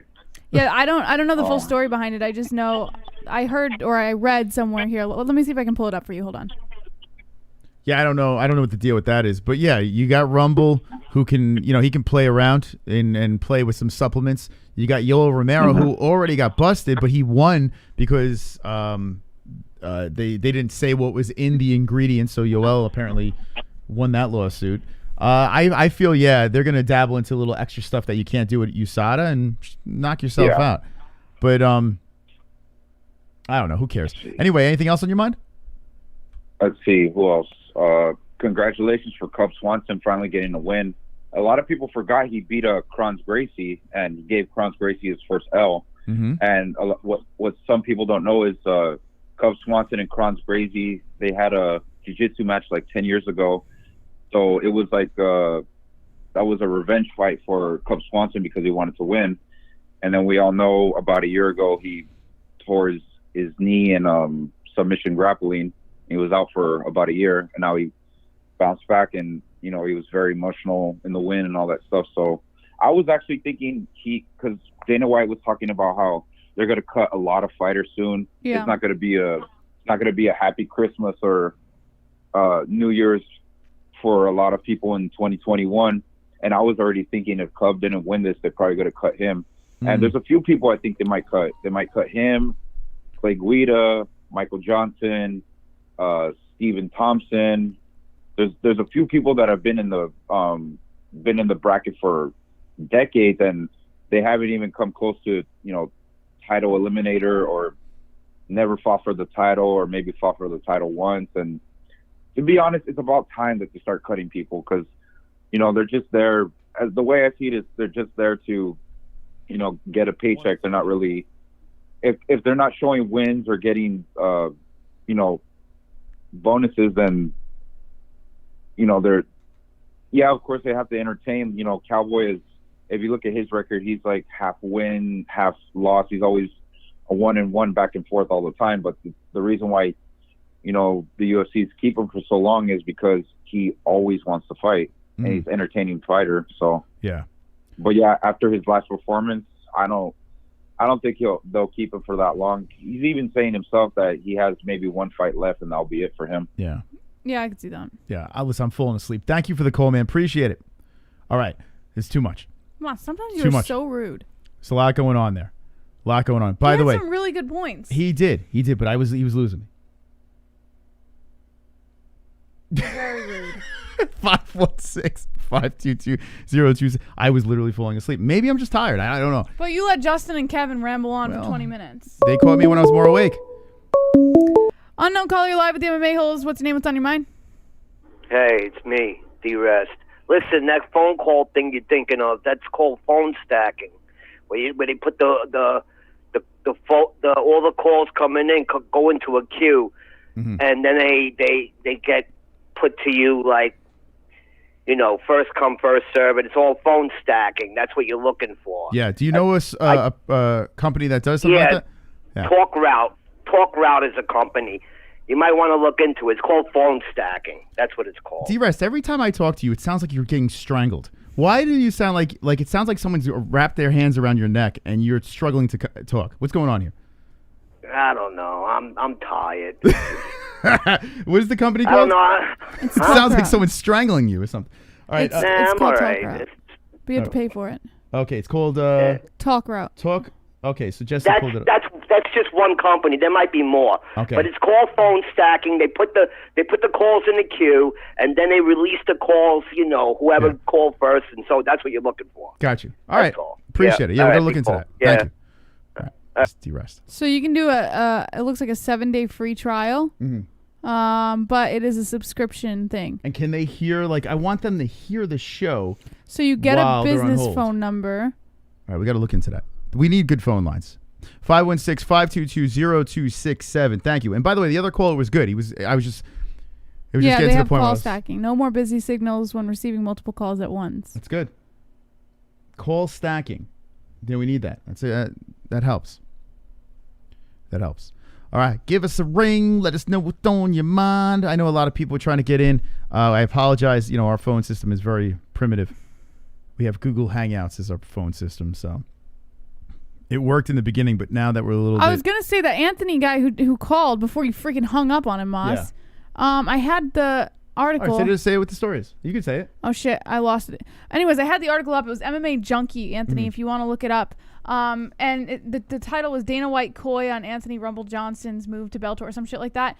And basically, he literally said it just didn't work out. He didn't give a reason. He didn't say why. And he just said, "Listen, we love the guy, but it just doesn't work for the UFC." Yeah. It was at the press conference. I heard it. I heard Dana talking about it. Yeah, no, Dana was super cool about it. Yeah. He says probably the best move for him. It just didn't work. And he says, "Don't ask me, ask Rumble." him. Yeah. Yeah, no, I heard the press conference. Yeah. Yeah, Dana was actually kind of cool with it. He was down to have Rumble come back, but I think they offered him money. I don't think he likes the offer, Yeah, it wasn't the offer that he wanted. Unknown caller, you're live with the MMA Holes. What's your name? What's on your mind? Thank you very much. This is Elvis. This is Elvis Presley. How y'all doing? Hey, Elvis. How you doing? I just got to say, people were saying that Yoel Romero, Johnson's going to go on and dominate the light heavyweight division. There's a young man named Vadim Nemkov that they got their trouble with. He's going to run them over. My second point, Logan Paul. People were giving Logan Paul shit. Yeah. When Floyd Mayweather is 50-0, when he's fighting the professional boxers 0-1. Floyd Mayweather's last 3 boxing matches have been against people who are old, had never won a boxing match. 3 matches in a row have never won a boxing match. Time to start giving some criticism to Floyd. Easy pick Mayweather, because that is some bullshit. No, thank you very much. Thank you. That was Elvis. Oh, he's talking about Logan, not Jake. 516-522-026. And I never thought I would speak to He's alive. Elvis, the king. I never got into Elvis, by the way. Never did it for me. No? No. Never did. I liked him at one point. Never did it. Never did it for me. 626, you're live with the MMA Holes. What's your name? What's on your mind? Hello? Yes, ma'am. How you doing? What's your name? My name is Greg. Hey, what's up, Greg? Hey, what's going on, you guys? This is my first time. It's strikers versus wrestlers. Strikers versus wrestlers, okay. All right, so everybody talks a big game. I know Israel Adesanya has his purple belt. Yeah. And he's coming up in the world. But what the fuck is up, you... Sorry, it was Jake Paul. He was interrupted. I apologize. He just said, like, the worst timing in the world. I hit the wrong thing. Sorry, that was Jake Paul cursing you out. Wait, so what are you saying about Izzy? All right, so Izzy has that takedown defense, right? Yes. He understands the range. He's got the takedown defense, but that fight versus John Jones, I use this a lot. I know what's going to happen. Okay, what's going to happen? All right, so Izzy got the takedown defense, but John Jones got that wrestling offense. Mm-hmm. And I got to say, I'm a striker. I like strikers. Me and my wife, when we watch the matches, she was a wrestler in high school. Oh, nice. I fought in high school. Sounds like a not a good thing. kinky bedroom over there. You guys get a little frisky in the bedroom with the, get a little roughhousing? No, not at all. Okay. It was worth the ask. Like a little foreplay, like just jap her right in the face. No? Okay. No. So what do you think? I don't know. What do you guys think? So we're talking John Jones, Izzy. Okay. You think that John Jones would get the advantage, correct? Yeah, I think he wins a fight, and I'm not even a John Jones fan, but he's good, and he knows how to win. Yeah, I'm with you. I'm 100% with you. Are we talking John Jones, Izzy at light heavy? Light heavyweight, I think Izzy would definitely be at more of a disadvantage if he met him at heavyweight. It's not a good thing. Mm-hmm. He's too light. Yeah. I got that skinny, long build as well, and there's something with that weight. You can't. So here's my point of view on this. And I know you could say that I'm biased because I'm a huge Izzy fan or whatever, but listen, I do think that Izzy has great takedown defense, and he just, like you said, he just got his purple belt, so he's clearly been working on his ground game quite a bit. I feel that him going up to light heavyweight, having that extra weight to kind of pull around, it it either will completely aid him or it'll be the worst thing that ever happened to him. But I honestly think it'll aid him. I think having that extra weight to kind of put pressure on Jones at light heavyweight could be a huge advantage for him. And I understand, like, John Jones has that good offense, but I don't think it's good enough to deal with Izzy's defense, his takedown defense. Here's the problem. John Jones is the greatest of all time. Right so until now, but everybody has a kryptonite. Hey, careful there. Okay, we got McGregor on top, okay? All right. McGregor. Oh, You know Lord. what? You bring up a good point. God. Oh, yeah, I'm with you. All right. So you know what? I stand corrected. Fuck out of here. He Get is out the of here. today we wake up. He's the pound for pound GOAT, Jesse. The proof is in the pudding. He is number one. I'm He's with you. no longer the pound for pound I'm goat. with you. He brought me into this sport. He really did. Oh, did he I really? was not watching it, but now I'm watching it. Look at that. See? McGregor, the great. You Tell me more. McGregor fans I like this make guy. me sick. What's your name again? Hey, my name's Greg. Oh, I Greg. like McGregor. Okay, listen, Greg. We're on the Oh, same God. boat here. McGregor is probably the best thing that's ever happened to the sport. You guys are nauseating. The greatest. For sure, man. Yeah. Yeah, all right, I'm with you, Greg. Right. Thank you, Greg. Appreciate it. Okay. That was Greg. 516-522-0267. I knew I liked Greg. You just like his name. I like the fact that he punches his wife in the bedroom when, get a little frisky. All right, give us a call. 516-522-0267. Listen, I think Bones wins too, but what do I know? Unknown caller, you're live with the MMA Holes. What's the name? What's on your mind? What's up, Jesse? This is Flat. What's up, Flat? What's up, man? Hey, I want to say congratulations to you both. Oh, thanks, Good man. job. You went to New York. You came, you saw, and you conquered. You are the queen. Fuck yeah, good job, man. All due respect. Shout out to Justin. I'm out. I love you both. All right. All right, All the thank way. you, Flat. Peace. All right, we love you too. Thank you. I snatched him up. You came to New York. I snatched him up, and I brought him back to Arizona, and I made him plant his seed. And She's now, a banshee. And now I'm tying him up. She's a true banshee. She stole me. I'm wrong. Oh, God. 516-522-0267. Thank you for the calls tonight. Really appreciate it. And having some fun tonight. 281, you're live with the MMA Holes. What's the name? What's on your mind? Hello? Who is this? This is the voice. What? Who is this? C. The voice. The voice. It's the C. The voice. The boy. Everyone is this person, Jesse. You should know. Oh, it's Manny? Oh. No, Manny? Yeah. Oh, you didn't guess it right away? I'm Yeah, because disappointed. everybody says they're Manny C now. Yeah. I don't know if I'm buying it, but that's okay. Mm. No, I just wanted to make a quick comment. I guess after seeing what Oliveira did to Tony Ferguson, aren't we probably happy that Khabib didn't get a hold of him?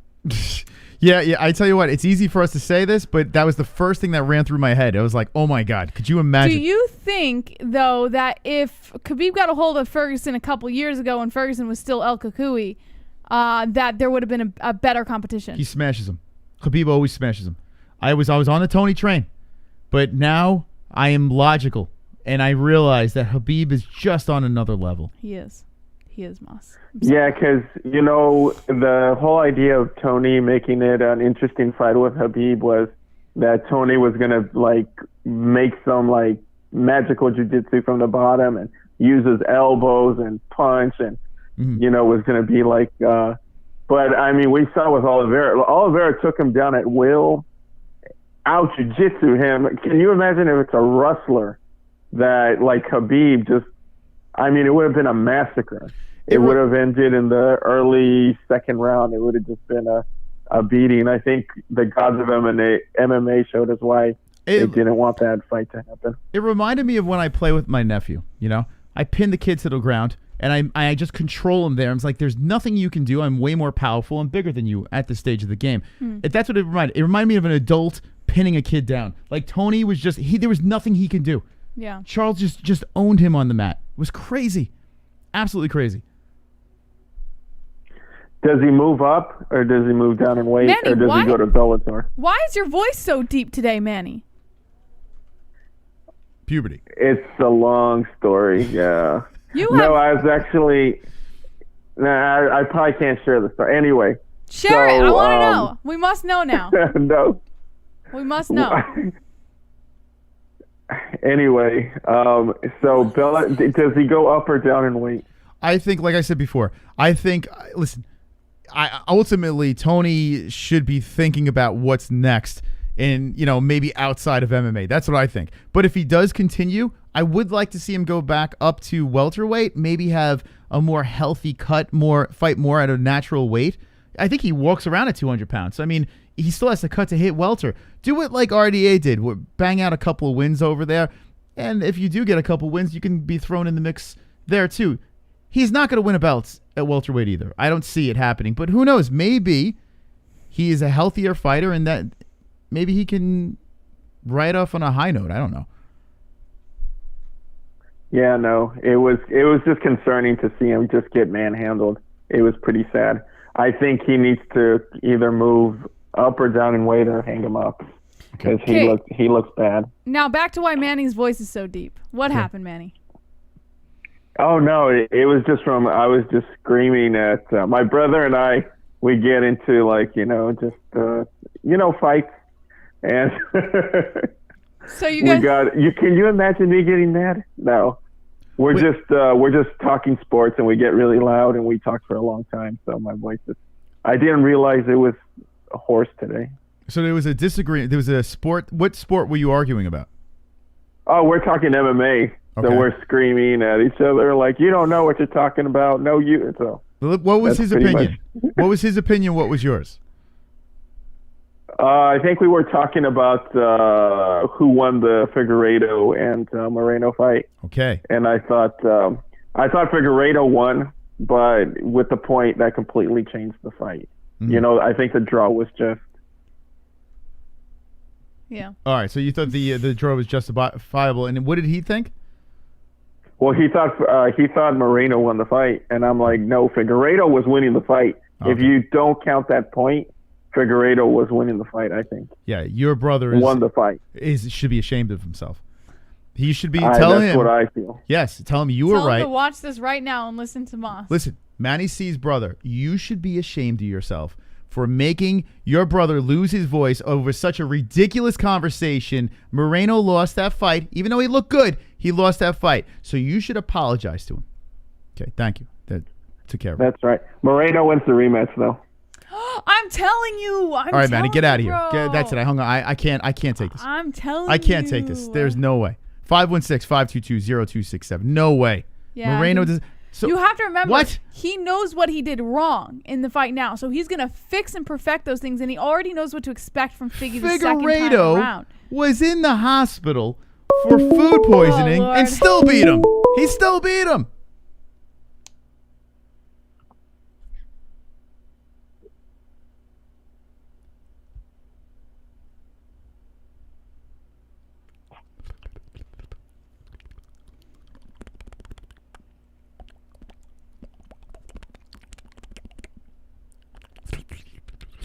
Hello. Wonderful. Hello.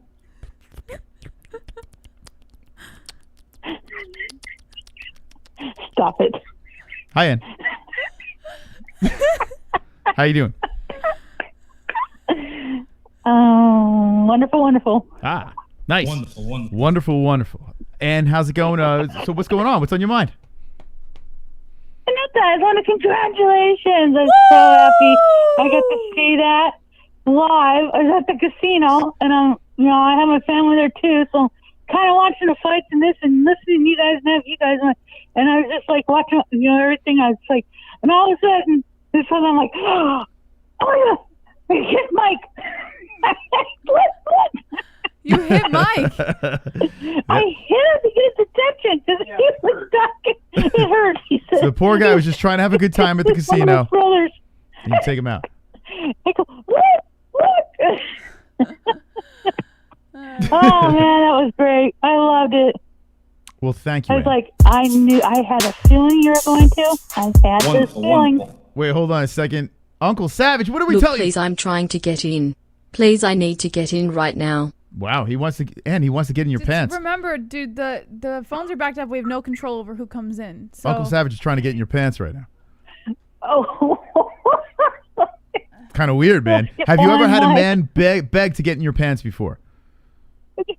Yeah, of course. All right. Just been 25 years. Well, Ann, listen. Oh, yeah, because our anniversary's coming up, our 25th anniversary this month, and Mike proposed to me on December 24th. Christmas Eve, all them years ago. 25 years, you said? Yeah, it'll be 25 years, December 28th. Yep.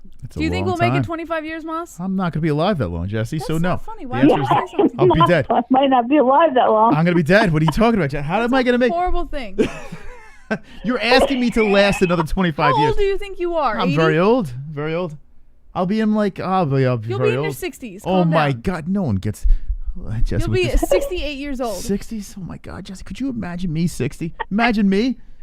What the hell kind of human We're being? joking, Russ. We're joking, Jesse. We're joking. And in my 60s, she's going to wish I was dead. She's going to be like, I got to hang out with this. Could you imagine? She's going to wish I was dead. Picture it. I can picture it. All right, Ann. Listen, thank you, man. That was really and nice. Yeah, and like you said, your beard would be gray by then, you know. Oh, it's already. I'm already He's getting getting it. the salt and paprika going on. Yeah, it's happening. Uh-huh. Yeah. That's okay. It looks better on guys than just women.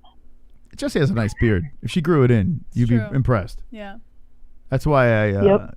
I have a anyway. What are we talking about, Ann? What are we doing here? I'm I just so happy you guys. I want to let you know you guys have a Christmas present coming. So. Aw, Ann. Don't open it, you guys. Don't open it until you know. I mean, you can open it on there. I'm just letting you know. Don't it's not for the baby. Sorry, it's for you guys. Aw. We wanted to spoil you guys a little bit. So. And you were too much. Sweet. You were too much, and you're the best. We love you very much. Yeah, you guys. We love you. Yeah. Yeah, you're good friends. Hopefully one day we'll meet you. One day, Ann. When would be nice. when COVID is gone. You're closer. You're in Arizona, so. True. We are. Oregon, Nevada. We are closer. I do see. I see something. I'm itching to get back out there. I really am. So I see this baby being born. We figure out the situation. Once the baby's ready to be sat, then we will figure out how to get to Vegas, and we will make something happen. I do see this in our near future. Yep, I hope so. That'd be good. Yeah. Yep. Just wear something yep. sexy. Some of the MMA-HOLES. Yes. Yeah, that'd be great. Party. Okay, nipple tassels and everything. All right, Ann. Listen. Any thoughts on the fights this weekend that happened? The fights were great this last weekend. I loved it. It was great. Yeah. I was watching them and paying more attention to the family. I paid attention to the family a little bit. I'm bad. That's so funny. The ones that I saw them too, and I go, "Well, Mike, you picked the night of the last night of the pay-per-view of UFC of the year." It's so funny how hardcore you are. That's amazing. I love it. I absolutely love it. It's amazing how passionate you are.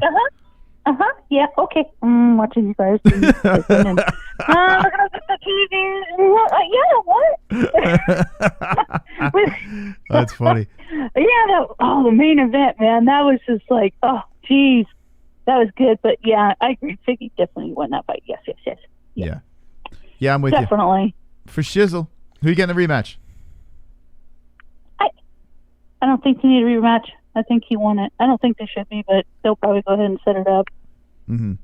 All right. Yeah. He right. clearly won. Yeah, I think so too. That but judge is crazy. Yeah, fifth round, nuts. Absolutely nuts. And the poor old guys, I picked against them. I had a feeling both of them guys were going to lose. And they did. I went against the old timers. Which ones are you talking? Oh, you talking about Jacare and Tony? Yeah, Jacare and Tony. I had Tony though, so I always loved Tony. I wasn't one of those ones that just started. I've always loved him. I've always supported him. He was great. Yeah. Him and Max and all them. But my favorite, of course, is Cowboy. Sure. Everybody's saying, yeah, he's going to retire, which he will. Hopefully on his own terms. Hopefully Dana's not going to cut him, but what about who this? knows? I mean, this might be a little crazy. What if you run Ferguson versus Cowboy back since it ended the way it did? Would you be down for that? Yeah, I'd be down for that. Right? That'd be good. Because think about it. That'd Tony, be good. 2 in a row. Cowboy, that fight went out really weird. And I'm one of the weird people that think Cowboy actually did decent in that first round against Tony. Maybe I'm crazy.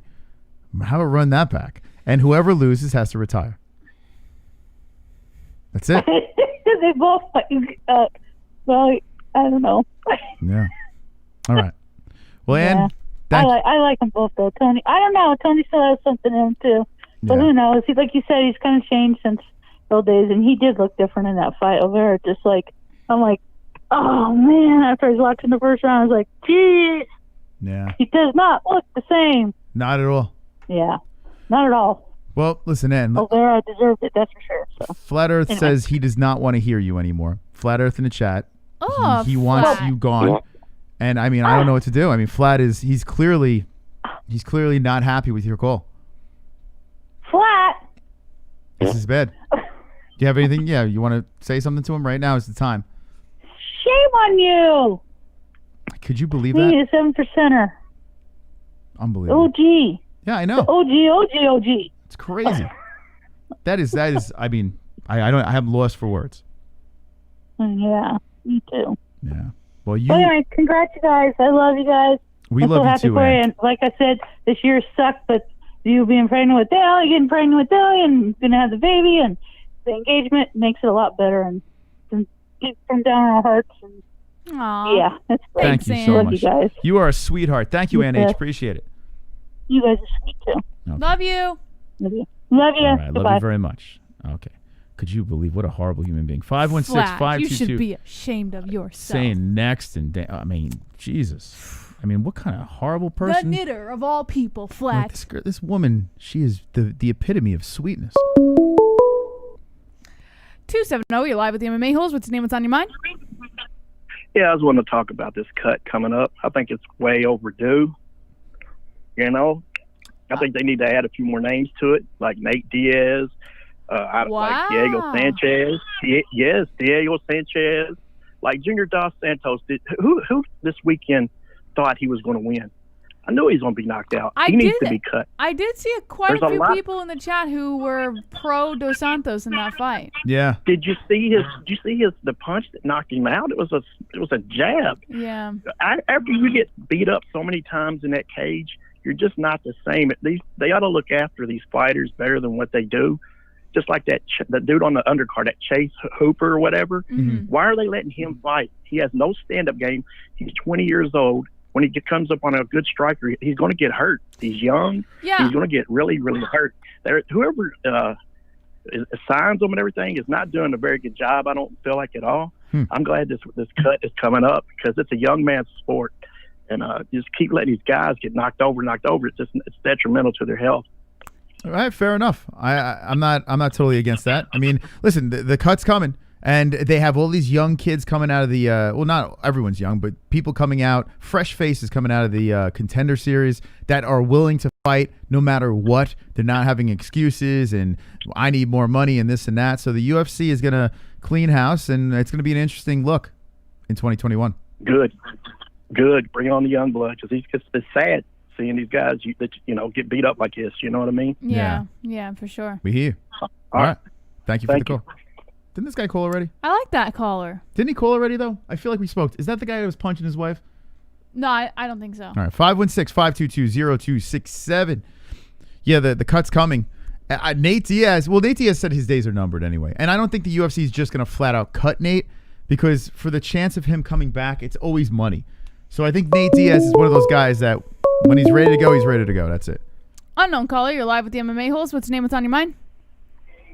Gotta say, if people are counting out Cody Garbrandt against Devison Figueiredo, you're going to be sadly mistaken when he knocks him out. Figueiredo comes lunging forward with his hands at his hips. All it takes is one shot from Cody Garbrandt. He's got big power. So do not count out Cody No Love against this gremlin. Okay. Thank you. I'm counting out Cody. Here's my problem, okay? We saw what happened with TJ, even though I think that stop was way too quick. But we saw what happened with TJ. He got clipped. Twice. Right? What? TJ won against him twice. No, I'm talking about when TJ went to 125. Now, Cody Garbrandt's not the biggest 135er, so him going down, he says he can do it, but I do feel that is significant to go to 125. I'm fearful with a guy that's been knocked out a bunch of times already to go down to 125 if he gets clipped, and is his power going to transfer over to 120? I mean, he's going to be depleted. You know, this is a hungry Cody. Well, we've seen Jose Aldo move down and look great, so I Not feel really. like Not really. I mean, he looks all right, bad. but not as good as I thought. Conor moved down and looks good. I legit thought Aldo was going to smoke those boys, and honestly, he's looked all right. He doesn't look bad though. He doesn't look like what I thought he was going to. I thought he was going to literally annihilate everyone. Well, we'll see. Time will tell. So I think Cody Garbrandt might get knocked out by Figueiredo. I actually kind of see it. Well, I see Garbrandt getting knocked out no matter what what weight class he's at. That guy just has no chin. 516-522-0267. Give us a ring. I know there's a bunch of people trying to get in, so I'm just trying to speed up the process. 561, you're live with the MMA-HOLES. What's your name? What's on your mind? Yo, it's Savage. What's up, Drunk? Fuck. What happened, man? Figueiredo versus Cejudo. Who do you think wins? Figueiredo versus Cejudo? Oh, you're saying if Cejudo comes back and he's coming back. I would put money on Figueiredo, to be honest. No. I got Henry. That's who I got. I got Henry. Yeah, I gotta go with Mouse on this one. I think Henry. Henry? Yeah. Okay. Was this why you had to get back in so quick? I've been trying to be back in for a minute here. Okay. But whatever. Here's your time to shine, bud.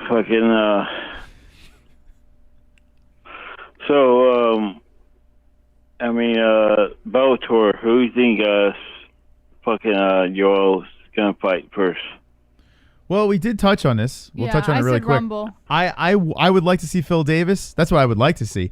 But honestly, I think they're going to throw... maybe they throw a Phil. But I think they're going to throw, like, kind of layup fights for Rumble and for Yoel. Yeah, I agree with you there. I mean, they're not going to do the fucking... Because everybody wants a Rumble versus Yoel first one. They're not going to do that off the first bat, but I think they're gonna, Phil Davis versus Drunk, what happened to falling asleep? What happened? I thought you were gonna rest up. Yeah, I did pass out for a minute there. But... Did you wake up and start drinking again? Yep. Why? Why would you wake up and start? I mean, you already did it, or you did the job. Because that's who I am, man. Yeah.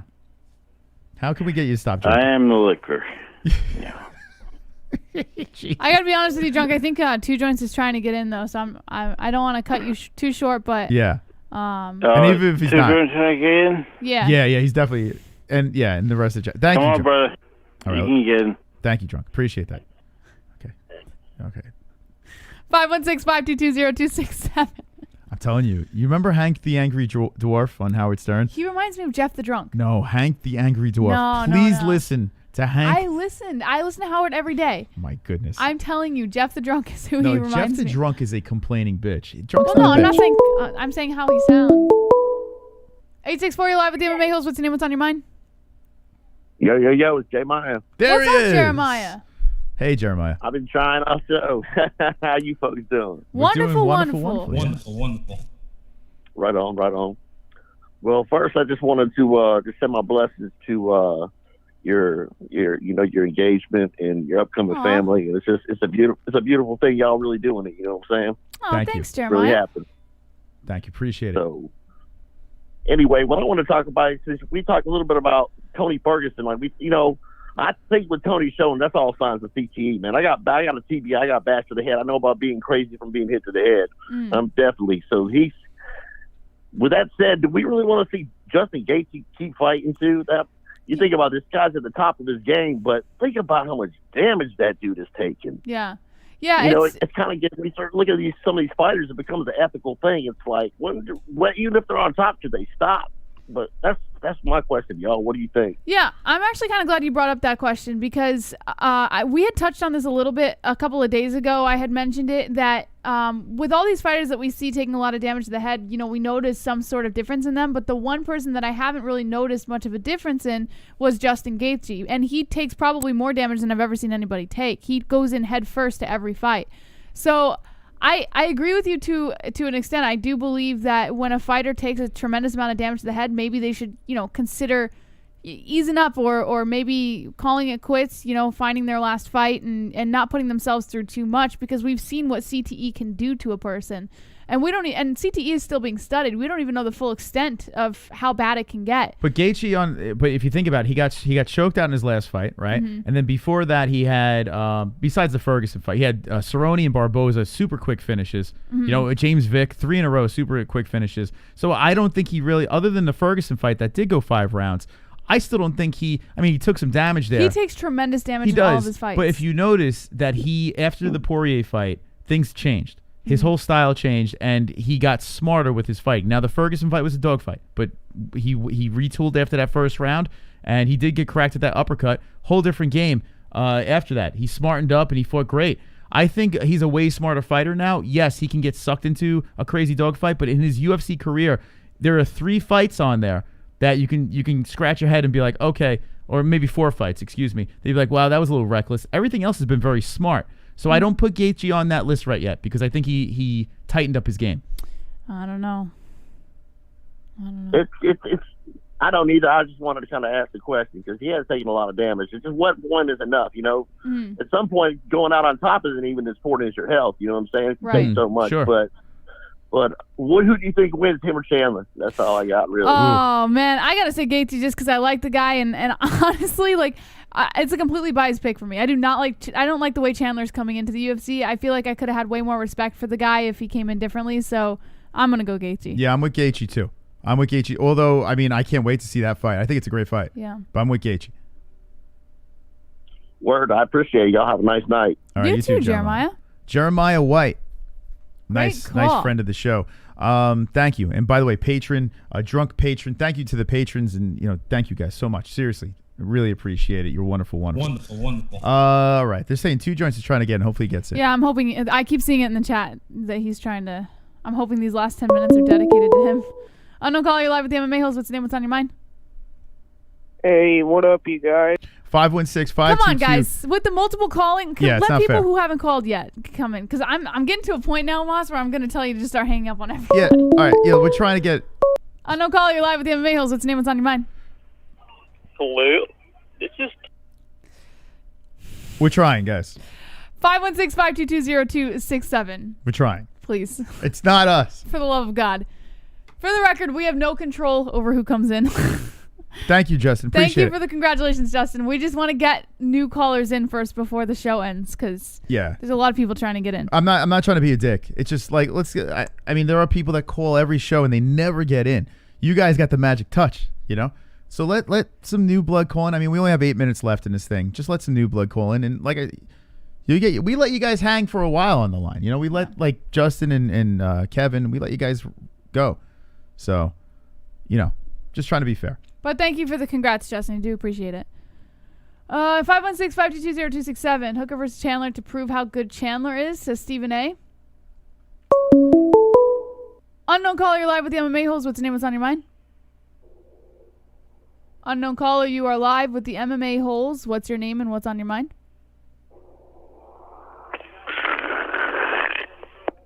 All right. Thank you for the valuable call. That's hot. 516-522-0267. Oh, Lord. On fire. 561, you're live with the MMA-HOLES. What's your name? What's on your mind? Please don't hang up on me. Just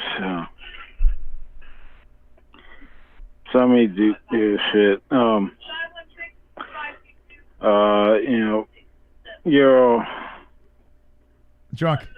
Come on, man. Just thank you for including me in your fucking engagement.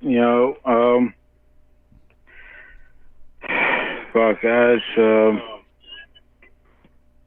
Thank you. That I really did a whole lot for me. You know, you have no idea. It's just witnessing that, being live. You know, it's helped me so much. Thank you guys. Thank you. Hey, man. Come on, don't listen. We're here for you, man. We're here for you. Thank you guys. It helped me so much. Seeing that. I gotta be honest with you, Drunk. I don't want you to watch this tomorrow and regret calling. Yeah, he hung up. So maybe next time he calls, just don't, because I don't want to put him on the spot like this, and then he sobers up tomorrow and sees this, and then don't. If he calls in again, just all right. Let's pick this party up. All right, listen, Drunk. Hopefully you watch this back tomorrow, and I just want you to know that, listen, the reason why we do this show is to try to remove you from reality, and we've said this a million times. We just want to have some fun and an escape, and we are very sorry that you're going through some hard times. Okay, we'll be here for you. We keep doing this show because we want to give those people the escape. I wish we could help more, but we're here for you, and you're always in our thoughts. You got a community that's, they're here for you for the most part, besides a couple of assholes that are laughing out there. Just get better. Please. For the love of God, get better, man. We're rooting for you. All right. Can we make that cry a donation? What do you think? Absolutely not. Oh, no. Let's move Okay. on. That's all right. Sorry. 516-522-0267. I mean, I had to try. Okay, everyone, put prayers in the chat for Drunk, man. He's a really good dude, just going through a hard time right now. Seriously, prayers in the chat for Drunk. Unknown caller, you're live with the MMA-HOLES. What's your name? What's on your mind? Okay. Wow.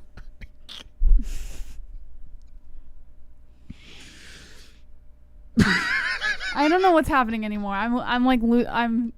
We've lost control of the show. He'll be good. He'll get it together, man. Wonderful. Yeah, I think that was ZZ Top, by the way, in case anyone was wondering. Drunk, keep it together, bro. Now can I call in and cry? Oh, God. Thank you. Unknown caller, you're live with the MMA-HOLES. What's your name? What's on your mind? Hang it up. Let's just go on. If they don't answer, just move on to the next one. Okay. Unknown caller, you're live with the MMA-HOLES. What's your name? What's on your mind? Hi, what's up, Jesse? This is Uncle Chrome. I just want to give a big shout out to both of you. I love you both. Bye. Thank you. Thank you. It was very nice. Thank you, Uncle Chrome. Nice and quick. Look at that. 516-5220. I wish he stayed on longer. Could have picked up what's going on. 516-522-0267. Oh, Lord. Unknown caller, you're live with the MMA-HOLES. What's your name? What's on your mind? All right. 516-5. Thank you. Unknown caller, you're live with the MMA-HOLES. What's your name? Oh, he hung up. Great. He hung up. That's nice. What is happening? I don't know, but it's amazing. Wow, what? 516-522-0267. Someone. Well, I gotta say, such a weird situation. Whoever donated to save the show tonight, well, you got your money's worth, because wow, this has been fantastic. I don't think Two Joints is gonna be able to get in. Please, Two Joints. Not that shit. one. Hey. Right? Hey, Drunk. You a little better? Yo. Listen, I gotta say this, Drunk. That was one of the most amazing experiences I've ever had as a human being. You poured your heart out, and I appreciate you sharing that with me. I might masturbate it to on a replay. I'm just gonna say. Yeah, my friend. I'm just got. You saw my message on the fucking. Okay, Drunk. Listen, this is what I need you. Yeah, right. Yeah. Yes. All right. Please, just lie in bed, relax a little, sip on some water. Please, we want you to just pull it together tonight. It's Monday night. Get the rest of the week. Please, just care about yourself. I will. Right? Just. We're here for you, brother. All right. Seriously, message us because I'm not gonna answer. That's all me have I say. Okay. Yeah. You saw my message on my reply release on the website, right? I can't even understand what you're saying. I can't speak this language right now. So all I heard was you saw my message. Okay. My reply on the message board. You saw that, right? Your reply on the message board. Negative. Wait, There's hold on. a What lot. reply are we talking about? Okay. You said, you read my comment. You said shit. You talking about your grandparents? My grandparents' message. You Yes. said it was like a hall pass. Jesse was just giving you like a pre-pass on that one. Yeah, I was. All right, hold on a second. Regain. Hold on. Okay. It's Uncle Yeah, Chrome. I hear it. Yeah.